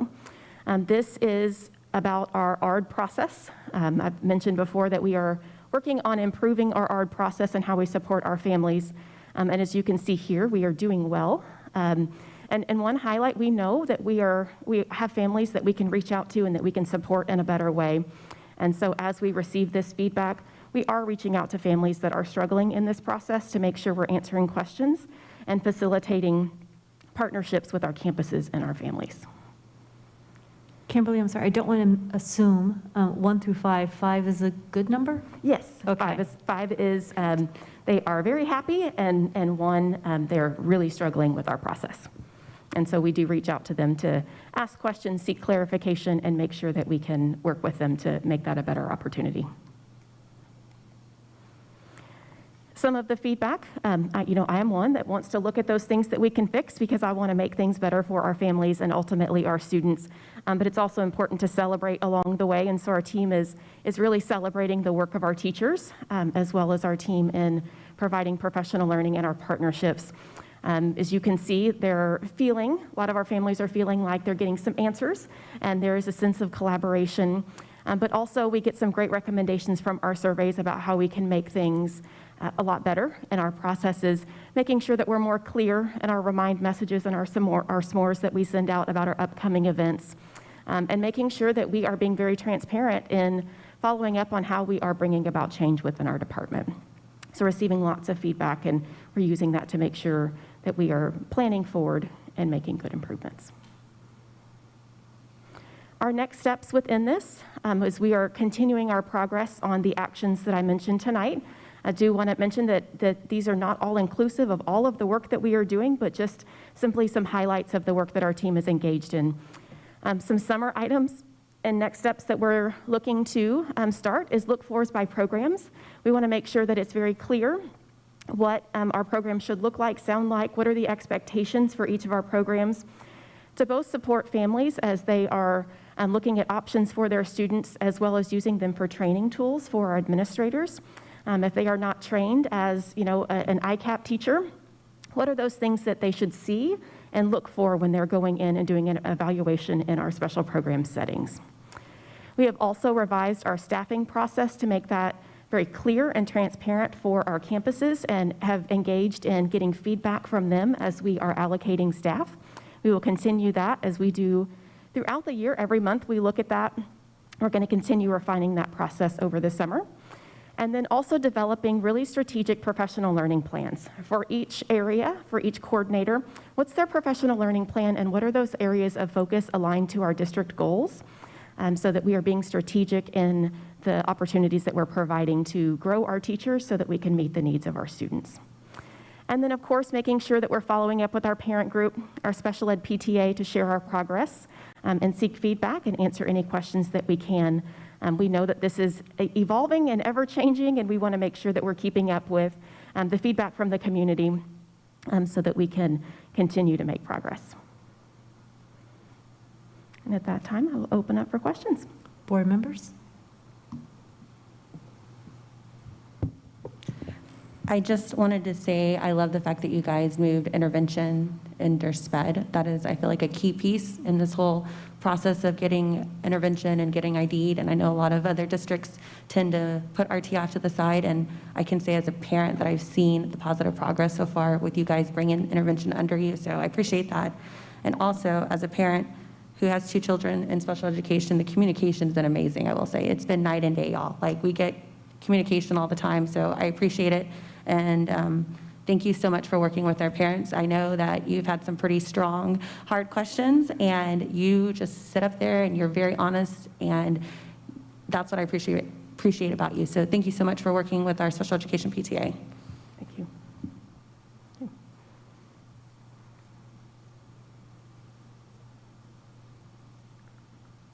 I think you've done an excellent job in putting this into slide format, easily digestible information. What it isn't captured in here is the hard work, the time, the effort, and we do see it. We get our Friday memo updates. We do see the results of your efforts. And so thank you and the entire team for what you're doing for our special education and our special programs department. Thank you. All right, thank you so much. Thank you. All right, we will go ahead and take a 5-minute break, and then we will come back.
All right, board members, we'll return back to our agenda. We left off with item 7A2 under our student experience, the report on the after-school enrichment programs. John Graham is up here, and so is Jody Horman and Megan Lyles. I guess if y'all will introduce your departments and your presentation. Yes, ma'am. Good evening, Madam President, trustees, Dr. Gearing, John Graham, Assistant Superintendent of Campus Activities and Support.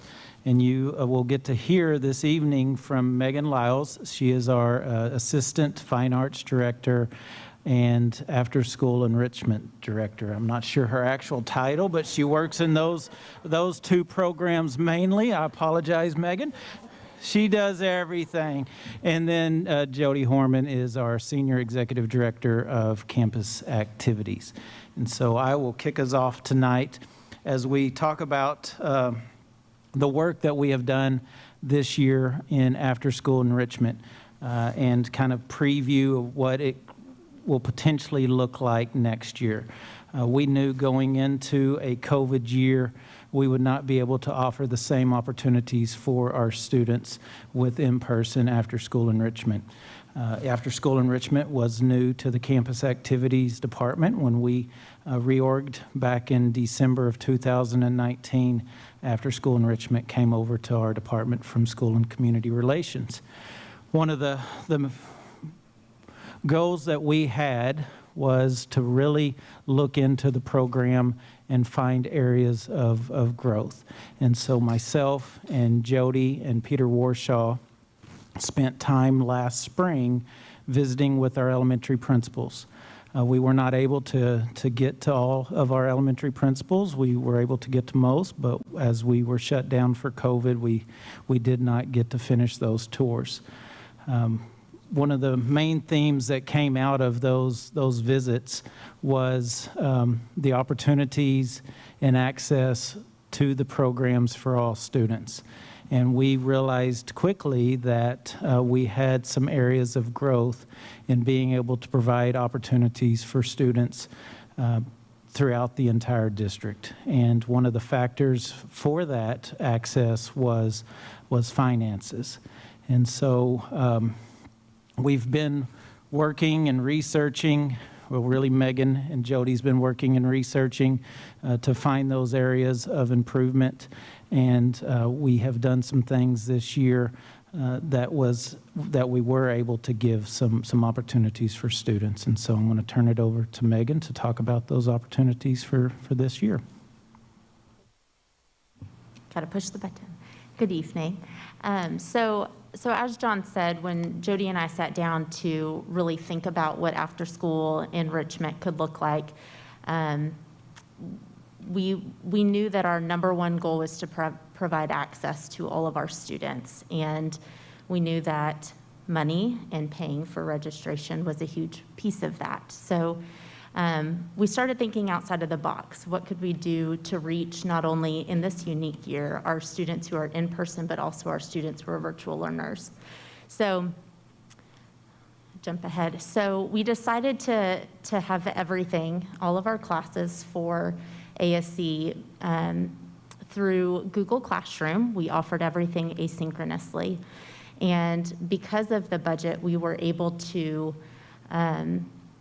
invite our teachers to be a part of this process with us. And we had 27 elementary teachers join this kind of unique experience with us as we were figuring it out along the way. And between those 27 instructors, they offered our students 41 different classes. The classes were, our session was 9 weeks long. We offered an hour-long class to all of our students every single week. So they pushed out a class every single week. The nice thing was that kids could access the classes whenever it was convenient to them. They didn't have to do it at a certain time on a certain day. They could really access it whenever it was convenient. They could have family or even friends watch the videos with them and do the activities alongside them. The best part, in our opinion, is that we were able to offer all of this for free. There was zero registration cost. The only cost to the students was for supplies. Our teachers were very conscientious about trying to keep supply costs low. But we did also have, because of the budget that was afforded to us, the opportunity to offer scholarships. And we offered approximately 31 scholarships to our students that paid for all of those supplies. We did have about 400 registrations. We allowed them to choose to register for up to 3 courses. And we grouped those, the grade levels into 3 kind of categories. And so within those 3 categories, we had those 41 courses to offer to those students. Because they could register for 3 classes, we had exactly 1,000 total enrollments that we had students participating in our enrichment for the spring. Here are some examples of some of those classes that we did offer. We have no-bake baking. We had several art classes. We had a poetry course, and we had a couple of puppetry classes. One that we do want to highlight is we're going to show a video from one of our students. Her name is Tinsley, and she is a 1st grader who participated in our Puppet Masters class.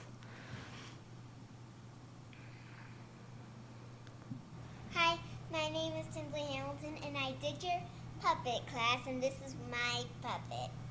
So, like, I made the hair out of pipe cleaners, and I thought I could just do in my hair color, but I thought if I add different colors in there, it would look more festive. I used yarn for my clothes, and also I put them all together with tape, and when it opens its mouth, it looks like this.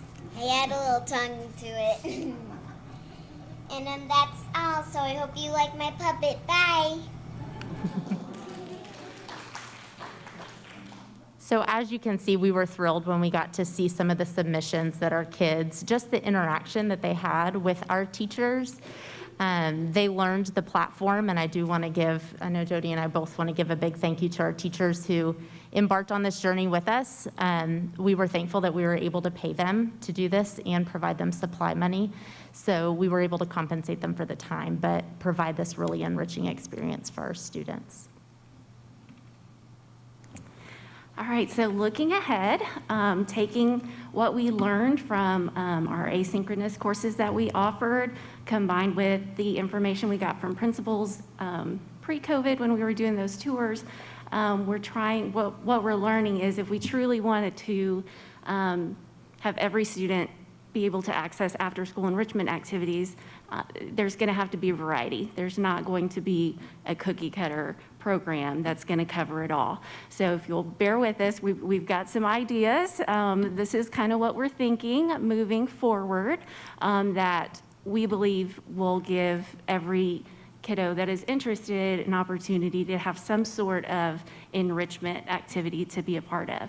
So we are primarily going to partner with our YMCA to offer several enrichment courses, and as you can see, there's some examples up there, lots of arts and crafts, Spanish, Legos, robotics, chess, the sports, all of those things. And what we love about the YMCA offerings is that they are extremely affordable compared to some of the other courses we've seen in the past that can get pricey really quickly. So we will be partnering with the YMCA to offer those courses. We're also going to still offer the opportunity to our teachers. We've got, as you guys know, some very talented, creative, passionate teachers that are already in our schools, and we don't have to go anywhere to access their brilliance. So we're going to offer, like I said, the teachers that are interested opportunities to also provide after-school enrichment classes at their campus. We will still offer a few of the asynchronous opportunities like Megan just described. Those are free. Those you can access anytime. And some of the feedback we got from the teachers that had the courses said it was really fun to interact with kids that aren't on my campus. So they were really excited about that. And we just think, again, if we're going to offer at any time, any kiddo. We do need to keep some of those asynchronous courses, and those, again, are completely free. Then, if we have any holes in interest that we're not able to fill with the Y or with teachers, then we will reach out to our outside vendors and fill those interest gaps that we may have on campuses. So that's our plan. That's what we're thinking. And like we said, we do want to thank the teachers that kind of went with us on that journey that we're finishing up. And also, this looks a little different than what we've done in the past, but we're excited about the opportunities that we think we're going to be able to get to a lot of kids. Megan, did I forget anything? Moving forward, that covers it? Okay. Any questions? Board members, any questions? Can you help me understand a bit, connect the dots on, you said it's going to look a little different, what that is. So I'm thinking in my head, like, I know our PTAs, they do after-school programs. I'm guessing, will they still have, robotics? That was through, not anymore. There was, yeah, there was. Who was it? It was an elementary campus program, right? There was robotics that was offered at some of our campuses, but it was offered from an outside vendor to the district. I'm trying to remember what one we did. We did, wasn't DI either. I'm trying to remember what the program was. It was a Lego program, I thought. But I'll have to remember. My brain has evidently fried right now. But there's other programs besides the after school, like you purchase a class through a vendor. There's the other organizations that come in, like chess. I know that was one. The math pentathlon. I thought that was a PTA one, was math pentathlon. So it depended on the campus. Some of them were just parent-run, some of them were teacher-run, some of them were PTA-sponsored. It just depended on the campus. On the group. So that's why I'm making, so help me connect the dots. When you have these different organizations or different people wanting to do these different programs on campus, how does that impact as we're looking for classroom space with the programs that you're talking about? Do we have more? Do we have less? And then my second question is, what's the main difference between what it looked like last year than this year? So we really relied on outside vendors in the past, and so the biggest difference is from what it's going to look like is we're going to offer our own teachers and be able to compensate them for their time if they are interested in hosting the classes. And then obviously we've never done asynchronous before, so probably the biggest difference is the variety of choices we're going to have. As far as the courses offered at each campus, we work with the principals. We started with them when we were creating the list of courses that the Y could bring in. Actually, we asked the Y, what can you bring in? Gave that list to our principals and said, okay, what top 4 would your campus be interested in having at each specific campus? So the principals have really guided us in what's going to be offered at each campus. And then again, we'll open it up to teachers. What do those campus teachers want to offer? And then any other holes that we've got to fill in, that's where those outside vendors come in. Or if a principal says, hey, we want to use this group, we've already got that covered, then we'll offer something else. I just have a few general questions. You don't have to answer them this evening, maybe in a follow-up, but just around funding, budgeting, costs carried by the district, cost burdens to families as they choose to participate. I just want to understand sort of what that's looked like in the past and what that looks like under the proposed, right? Just trying to understand the movement financially. I don't know, Jody, if you want to answer that or you want me to. We've got that information, kind of the past information, and we will get that to you.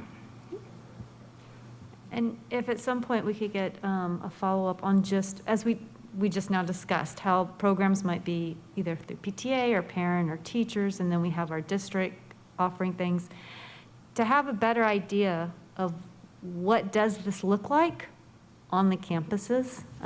Where do we find uniformity? We're all meeting this, but then maybe different campuses may have a different feel because they want different things on their campus. And just something to help us. I'm not really sure if just a list of all the programs is helpful or how, as administrators, you best identify, we've met all these needs and then this is the baseline need. then these other needs are above and beyond.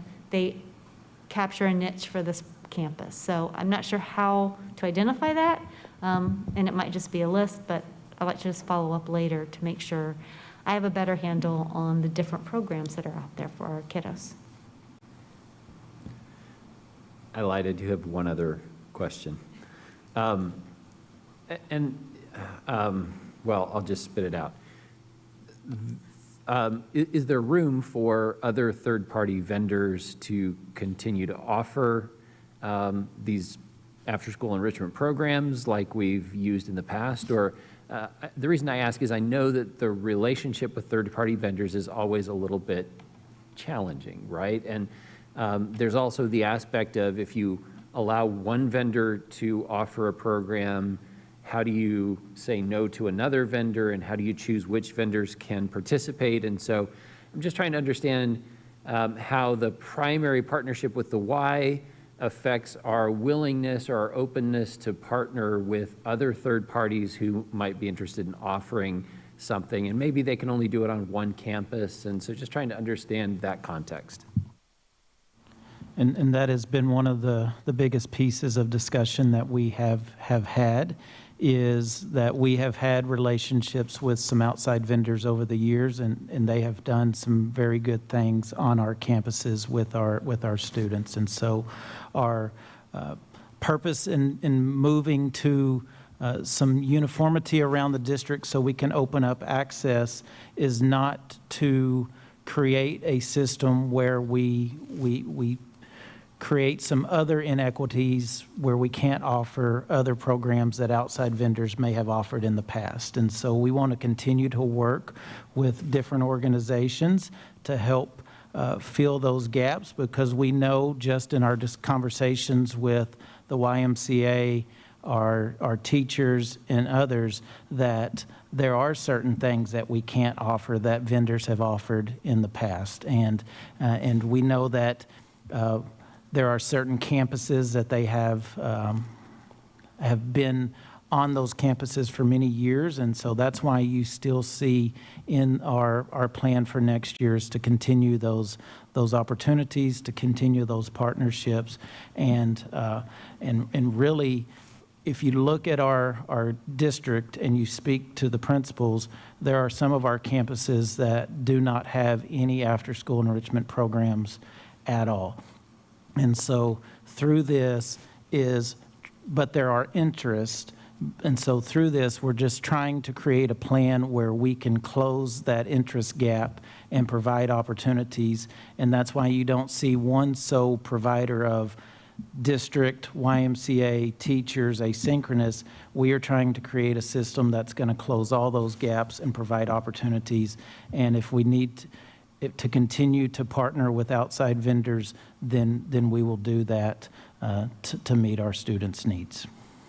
Yeah, that's helpful. I think just as a closing comment, the relationship with those partners that many of them have longstanding relationships with us, but those partners also can help us to innovate these programs. And so I think maintaining an openness to those relationships is important. And so I appreciate the sort of multi-factor approach here to help ensure that all campuses have options, and that we're looking to try and ensure we spread and share and sort of cross-pollinate, right?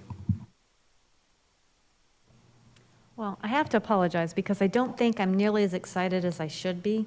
I think from what I'm looking at here, there's a lot of work that went into this and a lot of discussions. I think based on what we're seeing here is we took some COVID experience and said, how can we innovate and make things better for the fall, which is what we keep asking about. And that's what we see here. But those questions that we're asking, we're trying to connect those dots because we don't live in it day after day like y'all. So you're probably making some more things going, isn't this awesome and amazing? And we're like, I think so.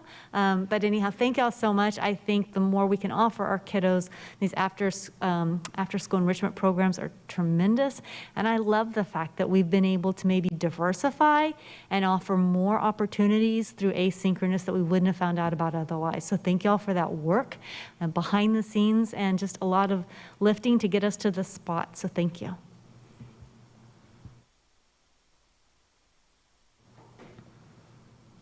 All right, our next presentation will be the Early Childhood Special Education Programs Update. And I could read all y'all's names, but I'm going to ask you to introduce yourself anyway, so I'll just let y'all introduce yourself.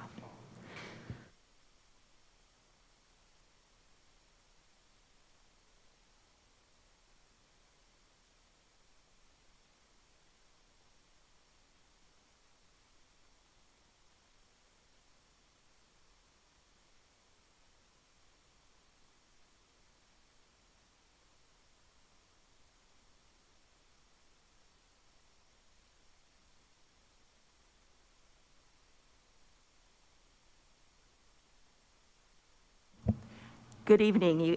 We even practiced this earlier tonight, how we were going to all come up here, and we're still struggling a little bit. But good evening, Madam President, Board of Trustees, and Dr. Gehring. Very excited to be here to give you an update on early childhood special education programs and joining the early childhood communities. I'm very excited to have several of the team members to help provide this input and this update. Sitting next to me is Principal Becky Webster, and she's principal of Aiken Elementary. Then in the middle, we have Erin Garner, and she is our senior coordinator of early childhood. And then we have Christy Hilbin, who is our principal of our newest elementary, Elementary Tarvin. And then we have Erica Elner at the very end, and she's another one of our fantastic early childhood coordinators. So I'm gonna, from here, turn it over to the team to help provide the update.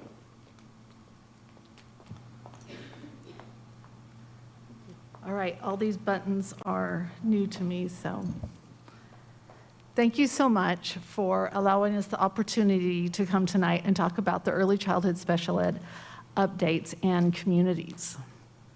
Like Kendra said, my name is Erin Garner. I'm the Senior Early Childhood Coordinator, and we're just really honored to finally be talking about early childhood like this in Leander ISD. I think it's very important that before we move on to just talking about our updates with the early childhood special ed program, is to give a little bit of a background of why we're here and what we are doing. So in 2015, we had a group that was looking at pre-K and what pre-K looked like in the district. And at that time, we had single classrooms on various elementary campuses throughout the district. And as we looked at what that landscape looked like, two questions rose up to the top. How do we develop and create rich and appropriate learning environments for 4-year-olds? And how do we help teachers grow in their instructional practices without PLCs? So we visited various districts, and we landed in Austin ISD at the Anita Uphouse Early Childhood Center. And we saw a world for 4-year-olds. Everything, their facilities, to their practices, to their professional development, was all focused on best practices for our youngest learners. So coming back to the district, we knew we couldn't go from one classroom per campus, and it wasn't really on each campus, to an early childhood center. So what was the next best step to bring kiddos together, to build a world for 4-year-olds, and to also bring teachers together for strong PLCs? So we landed on developing what we called then pre-K communities, because our focus was on pre-K at that time. And how we chose where to start at Giddens Elementary in 2015 was just based on geography. Giddens had some room to grow, and there were schools, other elementary schools, close enough to them to bus other pre-Kers to Giddens without being on the bus for too long. So we started that in 2015 with very positive student outcomes. And then from there, we started building up to 6 pre-K communities from 2017 to 2020. And again, we looked at where are students coming from, where's the enrollment happening, and then where geographically can we pull everybody together, again, to be a part of a pre-K community. Then in 2020 and 2021, a lot of things happened in the world of early childhood. And one of the biggest things was that our board approved full-day pre-K. And we didn't know that COVID was going to happen, but what we did know that was an exciting opportunity for access for many of our 4-year-olds and families to be in pre-K full day. So we started this year with 13 early childhood communities, but we still had 12 campuses that have early childhood special ed classrooms on those campuses by themselves. And with full day pre-K, what has happened is when we talk about 4-year-olds qualifying for pre-K, we also have to look at our students in the early childhood special ed classrooms that also qualify for pre-K, because they now have access to gen ed services. So one more thing happened this year was that y'all approved pre-K 3, which is going to go into effect in the fall. And again, we have to look at our kiddos in early childhood special ed who also would qualify for pre-K. So this has caused great growth, and it has allowed us that now when we talk about 3s and 4-year-olds, we talk about all 3 and 4-year-olds in our district now. Sorry, just lost my place there.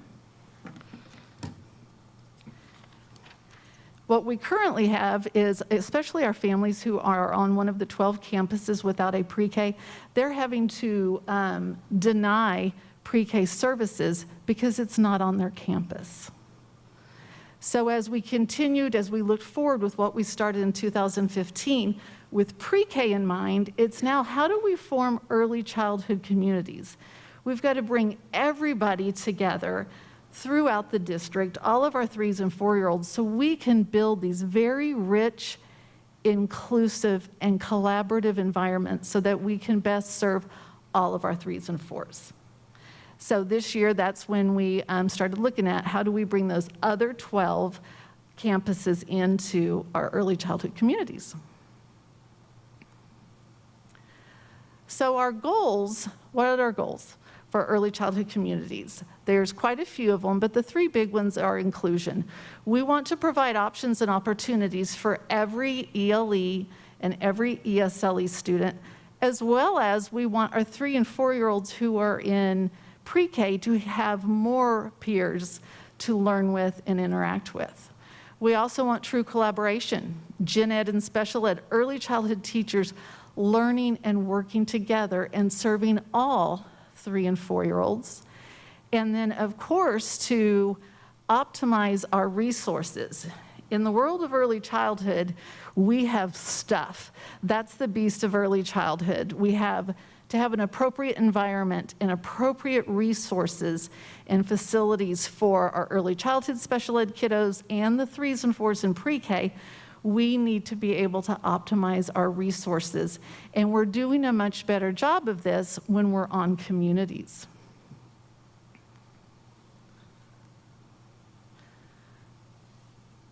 So with these moves, we have reached out from the very beginning of this year, just looking at where can we put these communities? Where can we go? Where can we grow? Especially knowing that we're probably going to get a bigger response, a more increased enrollment for pre-K 4 next year and with pre-K 3. We don't have any historical data on that because this is brand new territory for us.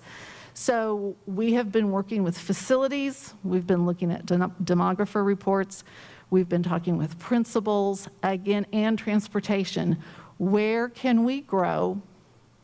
Where can we not bus little ones too far to come together in inclusive and collaborative campuses? And where do we have room to grow? So we're not moving people too many times.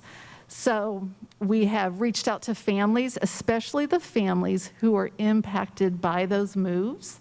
We had principals reach out to those families. The early childhood department also reached out to those families to share the vision for early childhood, to let them know what type of access and opportunities there would be, but to also ask the question of what would a supportive transition feel like and look like for you? We also met twice with the special education PTA organization, and they gave us great feedback and guidance on how to help families and how to share communication. We have worked closely with the special ed department. We have been talking with our teachers, both pre-K and early childhood special ed, since about 2015. And yes, we have a lot of new teachers, but all along been sharing our vision. And this year, when we talked to teachers in March about the possible moves to everybody being in collaborative teams on early childhood campuses, many of our teachers said, we knew this was coming. We've been talking about this for a long time. And then we also reached out to principals about the moves, about their families. They were the first ones who said, let us talk to our families first. We have the connection. We know the landscape in our community. And they brought us back feedback and suggestions. And I'm going to hand it over to Christy Hilbin now. Christy was our second pre-K community at Baghdad Elementary. And when she moved over to Tarvin, I don't know how many times she called to say, can I have another early childhood community? So she can share a little bit of what that actually looks like on campus. So thank you for letting me talk about early childhood communities. It is a passion of mine. I was very excited to be a part of Baghdad and having that community over there. Watching the teachers with ESL or ELE as well as pre-K collaborate to just enrich the program for our earliest learners, or youngest learners. So they, collaborate on best practices, on how to enrich the centers and the best learning environment they could have. But the biggest thing was all the inclusion that happened and the opportunities for all those students to work together in their outdoor learning, in their resource, in the rooms. And the teachers not only grew by learning from each other, but that enriched the learning experience for the students, but as well as them getting together and working together for the family outreach and having those programs for the events for the families also were better, as well as the resources at home to help support their students. And so yes, I did request to have an early childhood community at Tarvin, and I'm very excited that I am going to have one. All right, and we also have Becky Webster, who is at Aiken this year, and reached out and spoke to many of her early childhood special ed families who would possibly be impacted from the move. Thank you, Madam President, Dr. Gehring, and the Board of Trustees. Thank you for having me tonight. It was a collaborative effort between myself and Ms. Hilbin. We reached out to families together. We knew this would be a transition for our families, and I have to say, on Teacher Appreciation Week, I have the most amazing ELE staff and ESLE staff, and the most amazing little ones in that classroom, learning and growing every single day. But as Ms. Hilbin mentioned, part of that growing and learning is that opportunity to work with other teachers who have those 3- and 4-year-old students. And at Aiken Elementary, we opened 4 years ago, and we did not have a pre-K program on our campus. All of our pre-K students actually attend pre-K at Blockhouse Creek Elementary. And so what that means for my ELE and my ESLE classrooms, I have 3 of them, and that's it. And so this is an opportunity for these classrooms to actually partner with pre-K so that those ELE students with special needs, can partner with those pre-K classrooms and those 3- and 4-year-olds and create that opportunity for learning and growing together. The PLCs, as Christy mentioned, is hallmark to the students and teacher success, and I certainly see it as a benefit. We do have amazing teachers, let me say again, and amazing students that we, are sad to see go to a different campus, but they will return, and we'll make sure that that transition for those families is as seamless. We met with our families a few times, and our teachers also have reached out in multiple ways just to make sure that we have gotten their feedback about this transition. Thank you. Becky and Christy said a few things that are really important to remember. We've been making this move since 2015. I know that's news to some people who haven't maybe really been able to focus on early childhood. We've never had enough enrollment to have pre-K on every campus, so we've never had pre-K on every campus. And our enrollment is very fluid as far as our early childhood special ed. and we don't have ESLE on every campus. So again, that is what some of our families are used to doing. And then I'm going to go ahead and we're going to move forward with looking at this slide. So if we look at next year, there's a possibility of 16 early childhood inclusive communities. I want to caution everybody that this is very fluid. Okay, it's all based on student enrollment, and every year, probably for the past 3 or 4 years, we're always surprised by student enrollment. Usually by this time of the year, we have approximately 130 pre-K students fully registered in the district for the next year, and we have 407 as of today.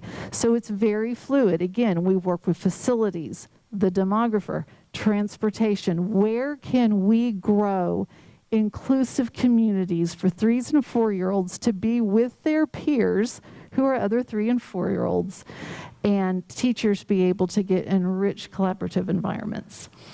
So that is our update as far as early childhood special ed joining communities. When I was practicing this at home, it took like an hour, so I have no idea how long I actually, or how quickly I just talked. So we're open for questions.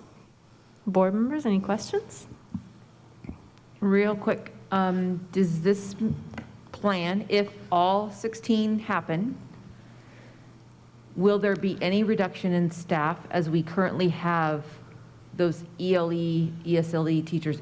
Would it actually be a growth of staff, or my main question is everybody going to have a job? Yes. That's where I'm getting. Thank you. Sorry, that was good. So I'll be honest, when this was presented, I was a little wary. They know that. Our ELE program is amazing in the district. It's one of the best.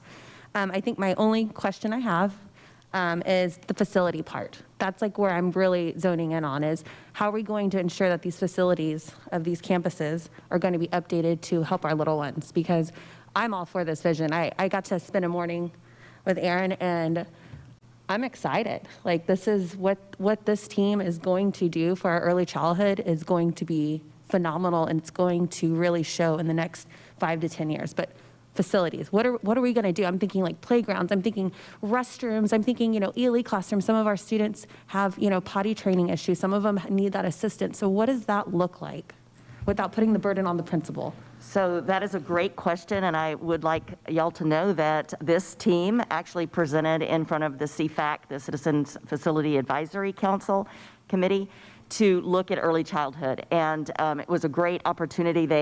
They provided little yardsticks that showed how tall a 3-year-old is, and everywhere they went around the building was through the eyes of a 3-year-old.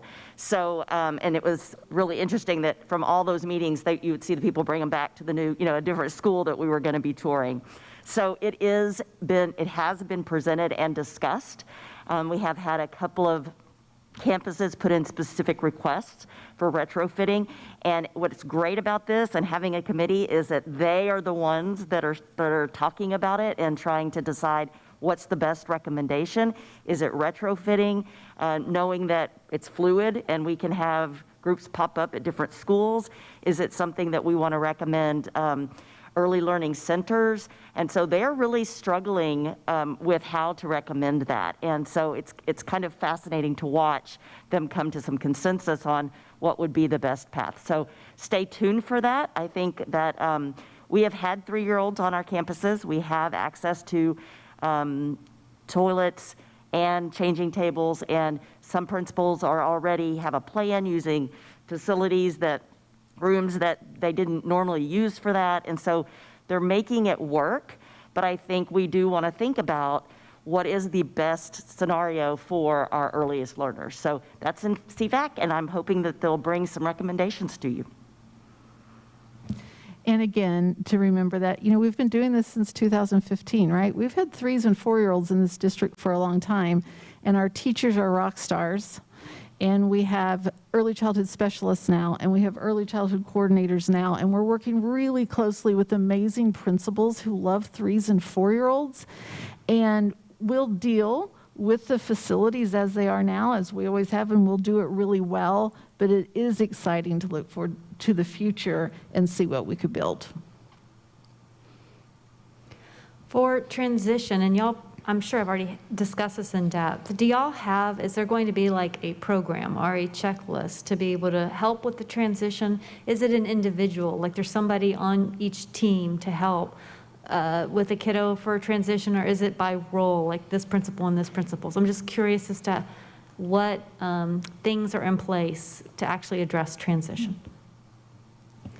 So as an early childhood department, we have gotten feedback from different members of our community about transition. So we are working on an early childhood department transition, which would also work with the campus principals of those receiving schools. So can we partner with you to host information nights for all of your early childhood students coming back? Specifically for early childhood special ed students, we're really going to partner with those receiving teachers so that they're involved in the staffing and the ARD process so that they can help outline for those students if they need a specific transition plan, they can create an action plan. We're also going to be working, I'm going to be asking my teachers to look at what resources could families help or have to help students during the summer. So are there bullet points, are there social stories that we can create to help parents? Are there other ideas that we can give parents to help facilitate that with our youngest learners moving back? Can they go visit the campus? Do we need to have specific campus visits to visit specific classrooms or services that students may need?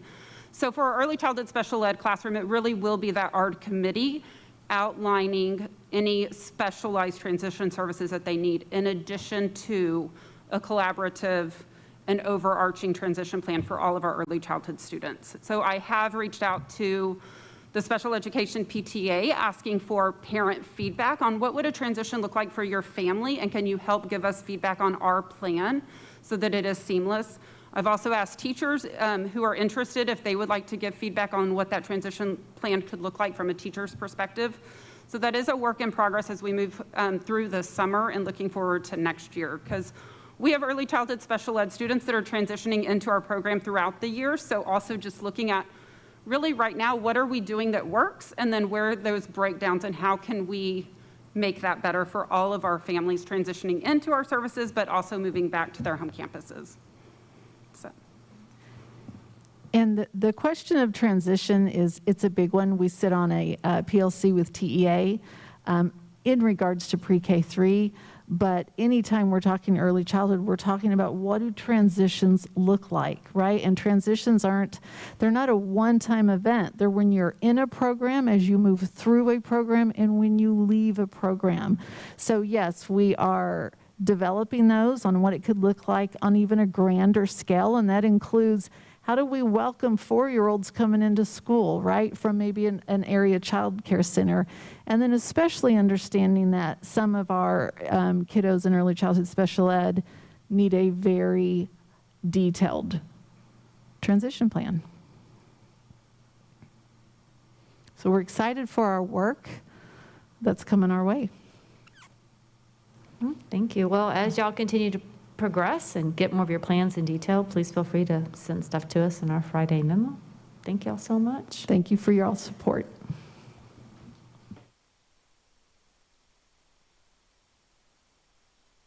All right, we'll be moving to our governance agenda section. Legislative update is the one that we are on next, item 7B1. Board members, as you know, it is the wind down time for legislative session. May is a busy time. May 31st will be sine die. As such, Colby Nichols, we've encouraged him to please stay at the Capitol and make sure great things happen. And so the legislative committee, Alexis couldn't be here tonight, but Ann and I will give you an update on some of the bills that our district has been watching. Anna, you want to start? Yeah. As I mentioned before in our board committee remarks, this is a new committee that I'm super excited to be on with Trustee Grimes and Trustee Bode. And it's been really interesting, like I said, just to see it from a perspective of a board member. There's, a couple bills that we've been following and gave input on because they align with our legislative priorities. And I'm going to give y'all an update on 2 of those. The first one I'm going to talk about is House Bill 332. The companion bill is Senate Bill 2004, which was filed by Representative Tallarico. The authors Tallarico, Representative Bernal, and Representative Buckley. And House Bill 332 would provide millions in state aid funds and authorize schools to use compensatory education allotment funds to hire counselors for social emotional needs, train teachers through trauma-informed care methods, and create social emotional programs. This also amends the Education Code to authorize the use of compensatory education allotment funds under the Foundation School Program to provide programs that build skills related to managing emotions, establishing and maintaining positive relationships, and making responsible decisions. We all know that this year has been created an emotional toll with our students because of COVID-19 and also the winter storm Uri. And I'm so grateful that we have representatives in the House that is understanding the mental needs of our students and are putting it forth. I'm happy to say that our very own Superintendent, Dr. Gehring, testified for this bill, and he did a remarkable job. If you guys would like to check that out, he testified on March 30th. And House Bill 332 was passed, 89 yeas, 56 nays, and it's now going to the Senate. So I'm pretty excited about that bill. I think it'll really help our students in Leander ISD and students across Texas. The next bill I was very curious about because I actually have a child who thrived in the virtual learning. I could see my child totally taking this different education route. House Bill 1468, author Representative Bell Keith, and also Representative Huberty, Representative Toth, and Representative Gonzalez, and Representative Dutton. And this one is relating to local remote learning programs offered by a public school, so your virtual school bill. It seeks to grant districts and charter schools the ability to establish virtual learning programs to receive equivalent attendance funding from the state and to exercise local control over programming to ensure that it is the most beneficial to the unique needs of the student. One thing I know when we were talking about our virtual learning for Leander ISD, some of the concerns were our students will not be able to play extracurricular activities. Well, what this bill also authorizes, a student enrolled in a virtual course under a local remote learning program to participate in any extracurricular activity sponsored or sanctioned by the district in which a school is enrolled or by a UIL in the same manner as other school districts or school students. It was considered in the House Public Education on March 30th, and it passed on the floor with 135 yeas and 9 nays, my accent. And once again, our Superintendent, Dr. Gehring, testified on behalf of this bill, and he did a great job. So that's all I got. That's excellent. Oh, sorry. Thought you were going to ask a question. So I have 2 bills. I just wanted to update the community about, our audience and board members about the data masking bill, HB 363 from Van Dever in the House and then Perry in the Senate for the Senate companion bill. Y'all might remember this bill. We talked about this actually last legislative session as data is getting put out there more and more about our students. How do we protect our students' data? The bill this is the second session, and Colby and our district has been working hard to move this issue forward to protect our students' data. I'd like to also do a shout out to Jason Miller, who spent time from our district providing testimony on this legislation in the Senate. HB 363 is going to protect the student data that vendors receive by requiring them to use a state-issued unique identifier to mask the data. The bill would place the control of student data back into the hands of school districts and prohibit vendors who lacked capacity to mask the data from getting access to it. So in other words, when that data moves or gets transitioned, it helps where it doesn't identify that student directly. The bill would have no cost to the state or school districts, would not burden districts with additional work to demask the data. Without the bill, districts will continue to face difficulties defining and enforcing what student data is appropriate to share with vendors of educational applications. This bill did pass out of the House unanimously on April 28th. It moved over to the Senate for further deliberation, was referred to Senate Ed, and we just got an update this evening that it passed out of Senate Ed, so it is now moving on to the Senate floor. So we are very excited to see this bill. This offers needed security for our students, so we are excited about that one. HB 3 cleanup, as y'all remember from last session, one of those bills will be HB 1525. Huberty's the author in the House, Taylor in the Senate. It's related to the public school finance system. There is a lot of detail in that bill, but what I want to do is focus you on one thing. Dr. Gehring provided written and verbal testimony on this bill regarding the fast growth allotment for us. He's noted that on the $6 million allotment funding, it impacts our planning for enough space, properly managing growth for our taxpayers, and funding for teachers in our classroom. This bill would alter the weighted formula and the criteria to receive the fast growth allotment. Last session, this language actually caused some districts that were traditionally fast growth school districts to lose funding. It actually, if it kept up, could have impacted us, but this bill is moving. The bill does deal, though, with several components of school finance, so once this bill, or assuming this bill passes, we will have more discussions because it will impact things such as CTE, CCMR, teacher incentive allotment. It did pass out of the House on April 22nd with 17 floor amendments, so that lets you know there is a lot of reading the fine language there. It was moved over to the Senate and referred to Senate Educations. Next steps. Well, as individuals, you can write your lawmakers to support these bills, including the senators who are instrumental now in these last steps for our students. The Ledge Committee will continue to meet and determine resources to help and inform to support positive solutions for our students and our Leander ISD family. Once we move out of the legislative session, it will then, these bills, if they pass, end up going through a rulemaking process, so we'll still have to continue to stay engaged so that we can continue to provide the most support for our students and our district as possible. Madam President, I was just going to ask if there is a document that we're using centrally to track the bills of interest.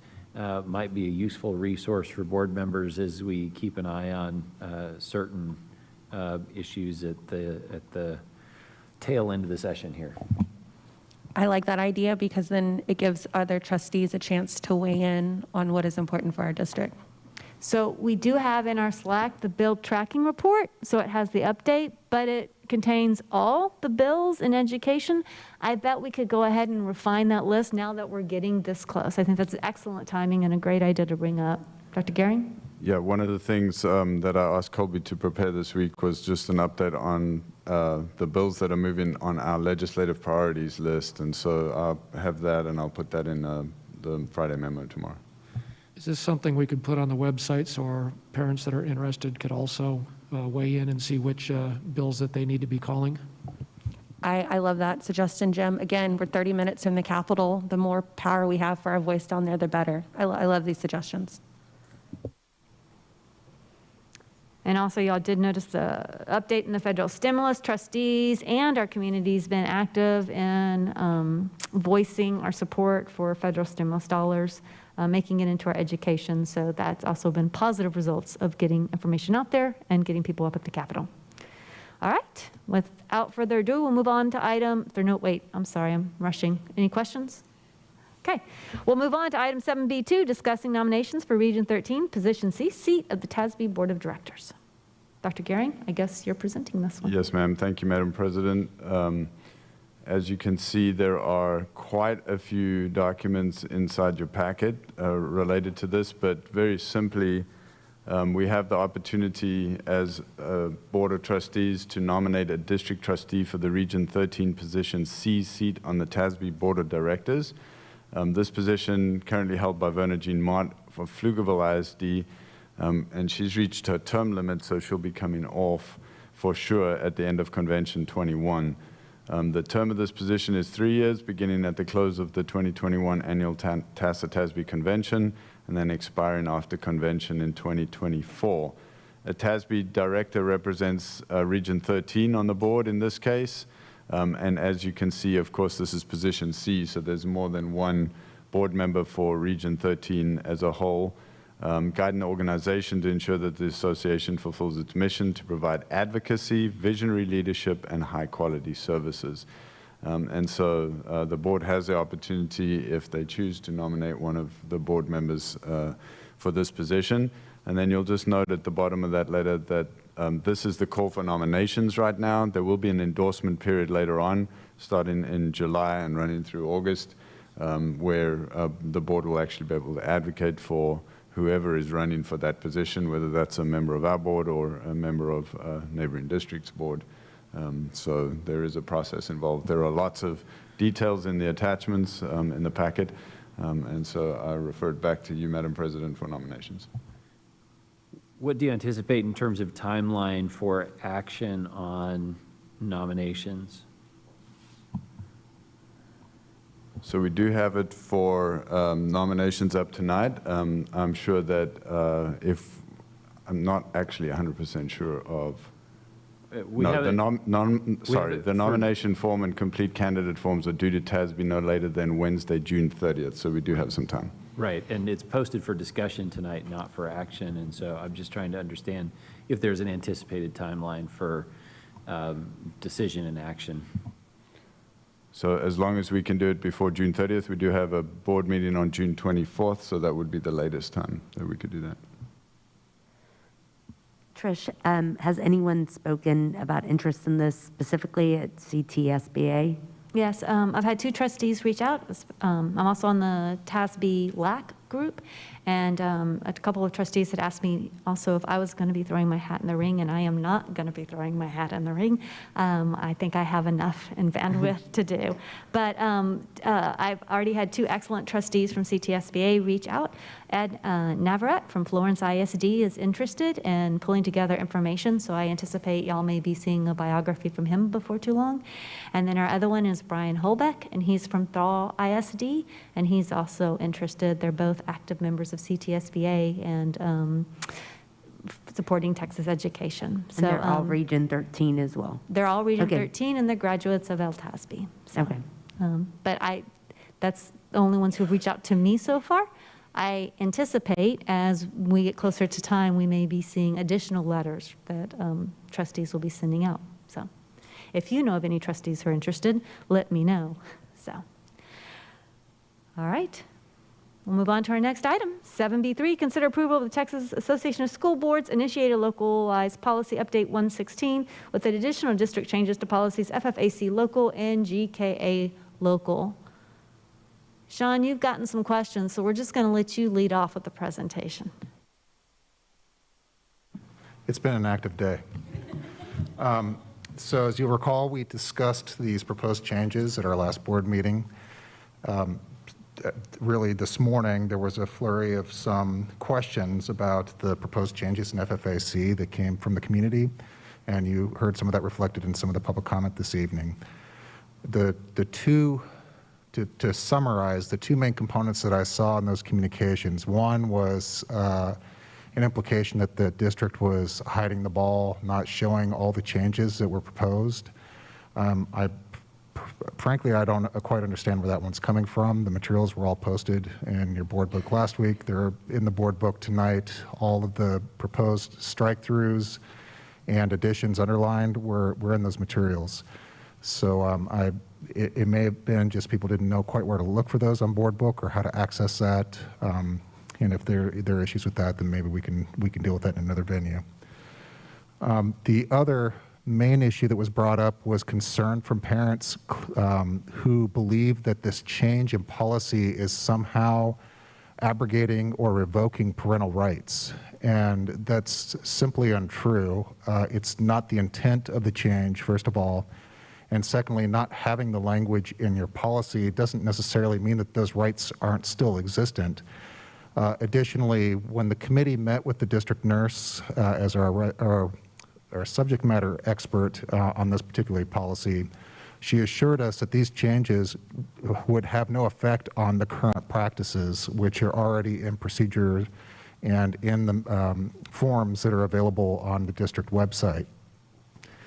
Nevertheless, I went today after those questions and double-checked with her to confirm that our understanding of her assertion was correct, that this wouldn't change any of the practices or policies or have any effect on those parental rights.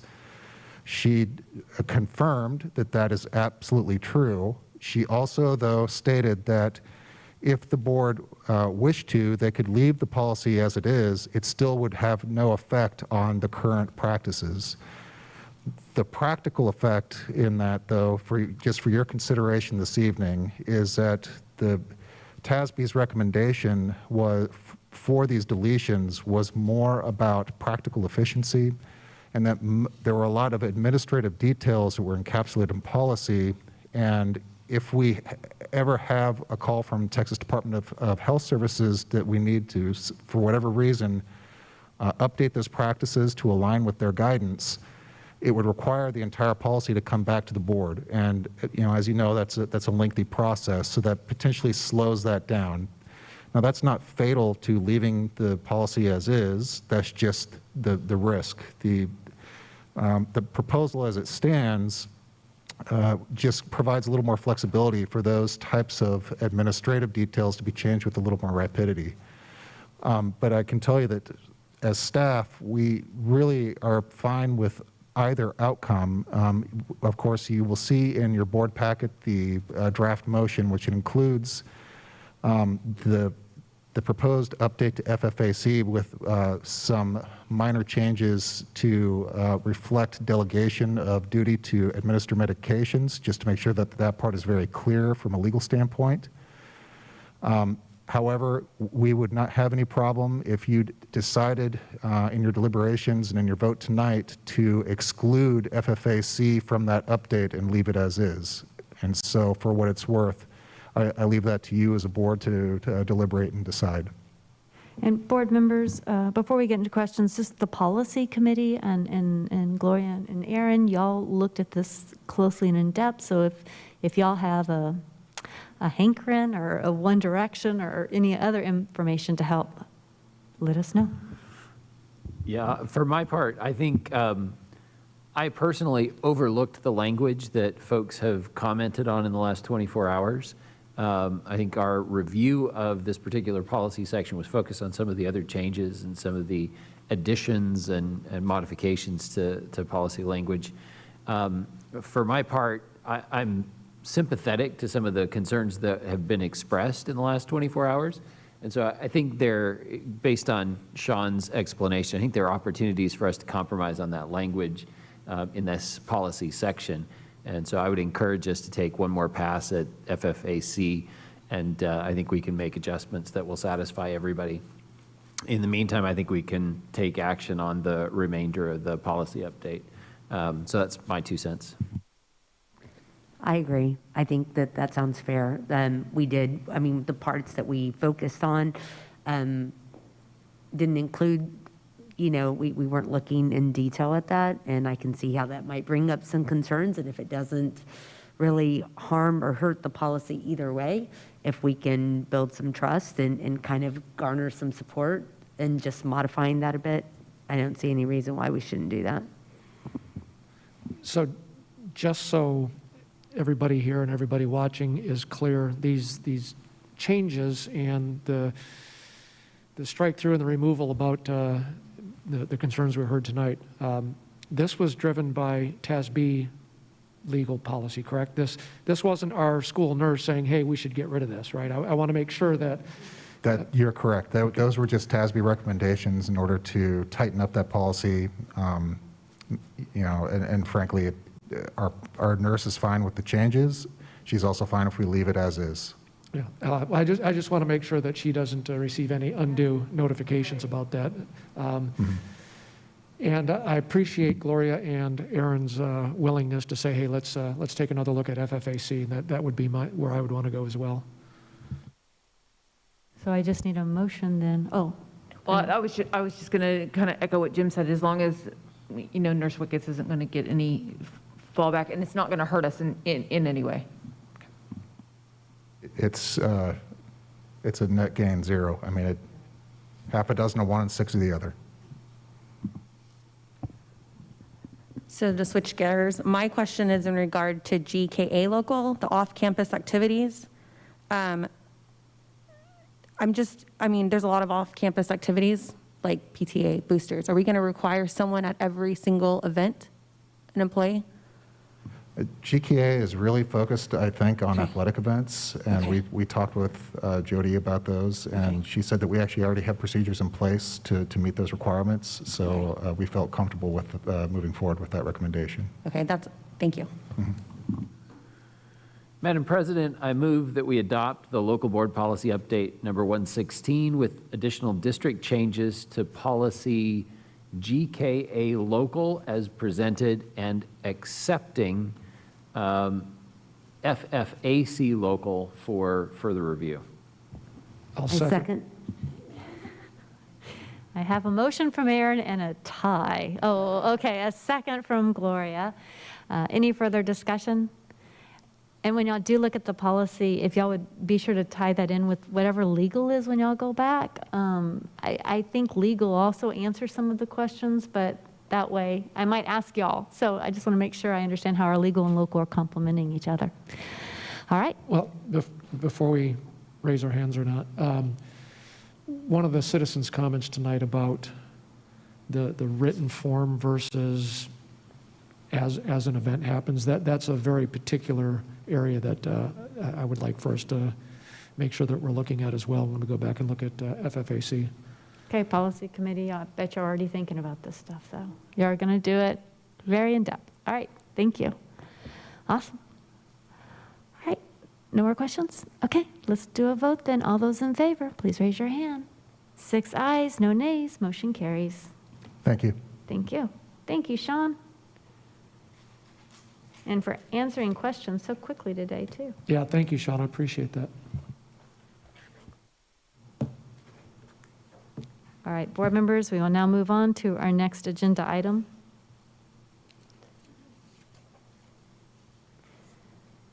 Discussion of the mission of Leander ISD and the district mission statement.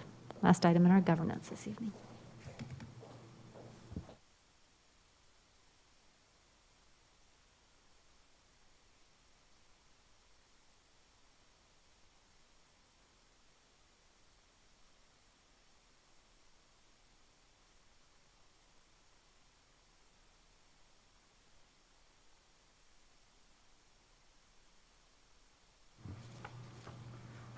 Sorry, still drying. Good evening, Madam President, Board of Trustees, and Dr. Gehring. As you all know, we have been engaging in an overall strategic thinking and planning process, looking at our core values, our vision, and then most recently our mission statement. And so we are here tonight to present some information or present an update from our smaller group. We had the opportunity, Ms. Carlene and I, to meet with Mr. Johnson and Mrs. Smith yesterday morning. And so what we did, I'll refer you back to the wall. Last meeting when we came to you, we had presented 3 or 4 different versions, some of them a little more completed than others, and we got your feedback. We then sat down as a group of 4 yesterday and took those, and you'll see those on the left side next to core beliefs. It says draft 1, draft 2, and draft 3. I believe you all have those in your packet. And then we engaged in a great discussion and dialogue, and tonight would love to present you with one draft to consider. So, Mr. Johnson, Mrs. Smith, I'd love for you to elaborate a little bit more about the discussion and how we got to where we are tonight. I think Anna wants me to go first. So I know when we met last time to talk about mission statement, it was late, and I think all of our groups struggled just a little bit to feel particularly creative. But we'd made, I think, a pretty good initial effort, and the feedback from the groups as we reviewed it yesterday really kind of confirmed, unless anybody's had, brilliant ideas since, kind of confirmed that we were all moving in a similar direction, I think, or kind of on the same page. And so our work yesterday really focused around kind of unifying some of those concepts and choosing the right language to express them. The first one, knowing and appreciating each student individually, we settled on those words. Knowing, I think one group expressed questions about what that ultimately means. But as we talked about it, we felt like that's something we can elaborate on in other places, but the general concept is to know each student in a comprehensive way, academically, personally, and to be able to use what we know to adjust how we provide services to that individual student. And then appreciating them, we felt incorporated respecting and recognizing and celebrating in some of the other words that we saw in the discussion, because appreciation implies or connotes a positive perception and a support and that sort of psychology, I guess. So we felt like those were those effectively and efficiently expressed that first bullet. The second one became a little bit tougher and a little bit longer. It's not quite as succinct, but it says creating a safe and supportive environment to nurture their personal growth. And we kind of latched on to safe and supportive as an expression of, at a high level, the environment we wanted to provide. We recognize that there could be a lot of other things expressed in this environment that we work so hard to prepare for each student as they arrive on campus every day. But we really liked the expression, I forget which of the other drafts, that included the reference to personal growth. And so we looked for a way to use nurture as a verb and focus this environment on personal growth or developing personal growth. And then the third, we talked about this partnership concept. We talked about broader community implications in this partnership concept. But I think in multiple groups in our discussion last time, we kind of gravitated towards family specifically for a very particular purpose, which was to reinforce, to strengthen, to validate the critical relationship between the educational system and the student and the family. And so we kind of felt it was important to honor that, even though we recognize that the vision statement talks about the One LISD community more broadly. We felt like the mission really needed to focus on the family specifically, and it's really about how the community partners with the family in the education of each student. So what did I miss, Anna? I think you got it all. I think one thing we did make sure, which I really liked, is that this mission statement, it kind of like goes in a circle. So like, it was kind of, I didn't know how much I really liked the knowing and appreciating them. But once we started like unpacking it, and Aaron was able to help me like pinpoint where it goes from the graduate profile to our core beliefs, it truly does like make sense. They're all connected. The one thing I think, I was trying to look at it from a different lens. The partnering with the family, I want that, but I also know what it's like to not have a supportive family in your education. So that was something that we had a really good dialogue and discussion, and something that we would like to hear from our board members, because there are some students out there who, I know if I saw this as a student and you want me to partner with my family, I would already consider like this is not going to happen. But I, as a parent, do believe parents are the key to their students' education future. So how do we incorporate that without missing out those students? So I actually enjoyed this talk that we had yesterday.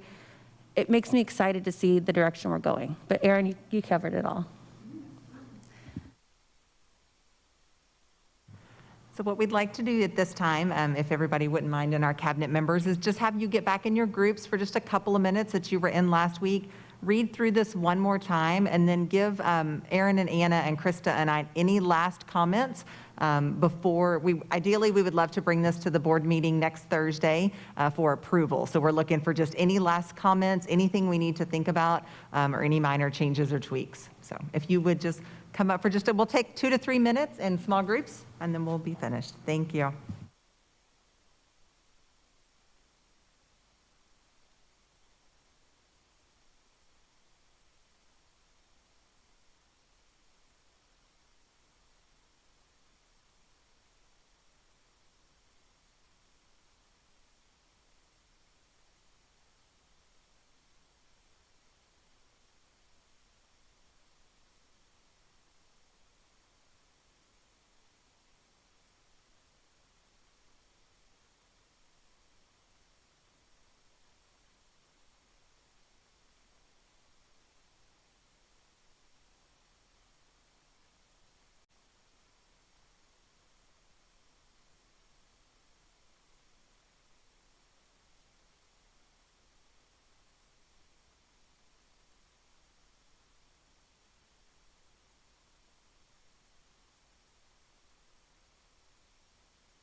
Hey, I'm wearing a mask. I'm good. Okay, so. Right, so what do you all, what else?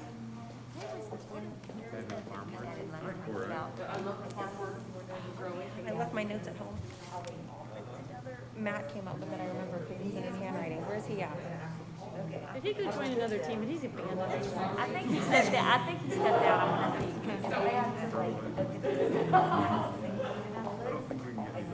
Remind me, tell me the words again that you're thinking. Which one? Oh, it's For Matt. Are we, so no feedback? Like, I can't remember. I thought that was Trish said because I said it wrong when I shared it. I said something like.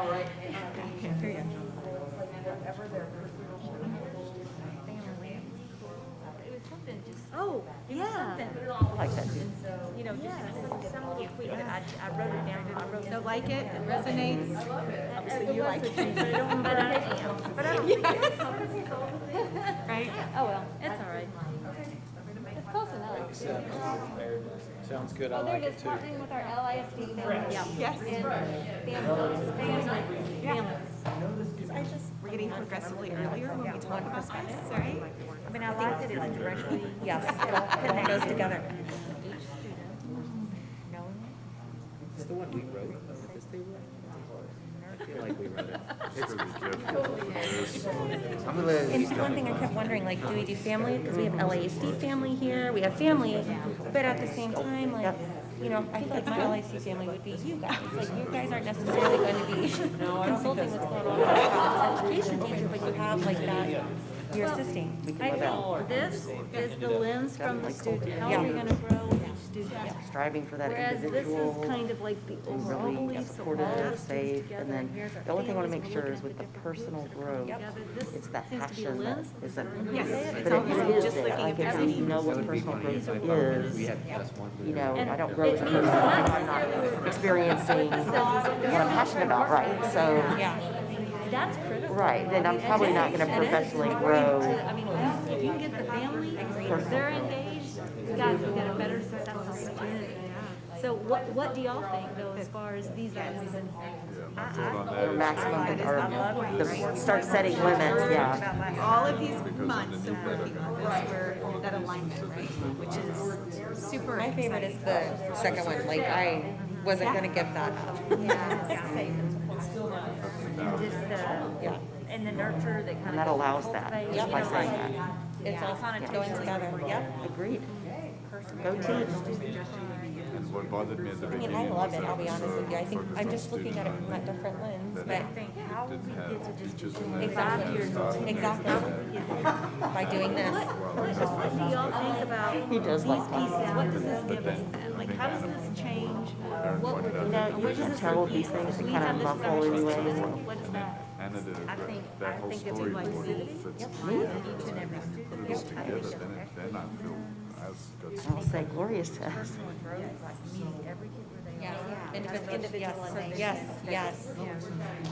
Personalized learning. Yes, exactly. And then, right now, more than ever, We need to partner we've well. got to build trust and partners.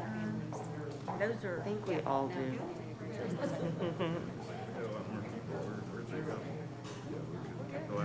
I think intentionality is something that I still, but I don't really know if that really needs to go in here because this word, you know, it would say something like, you know, we will intentionally cultivate because it's from that language.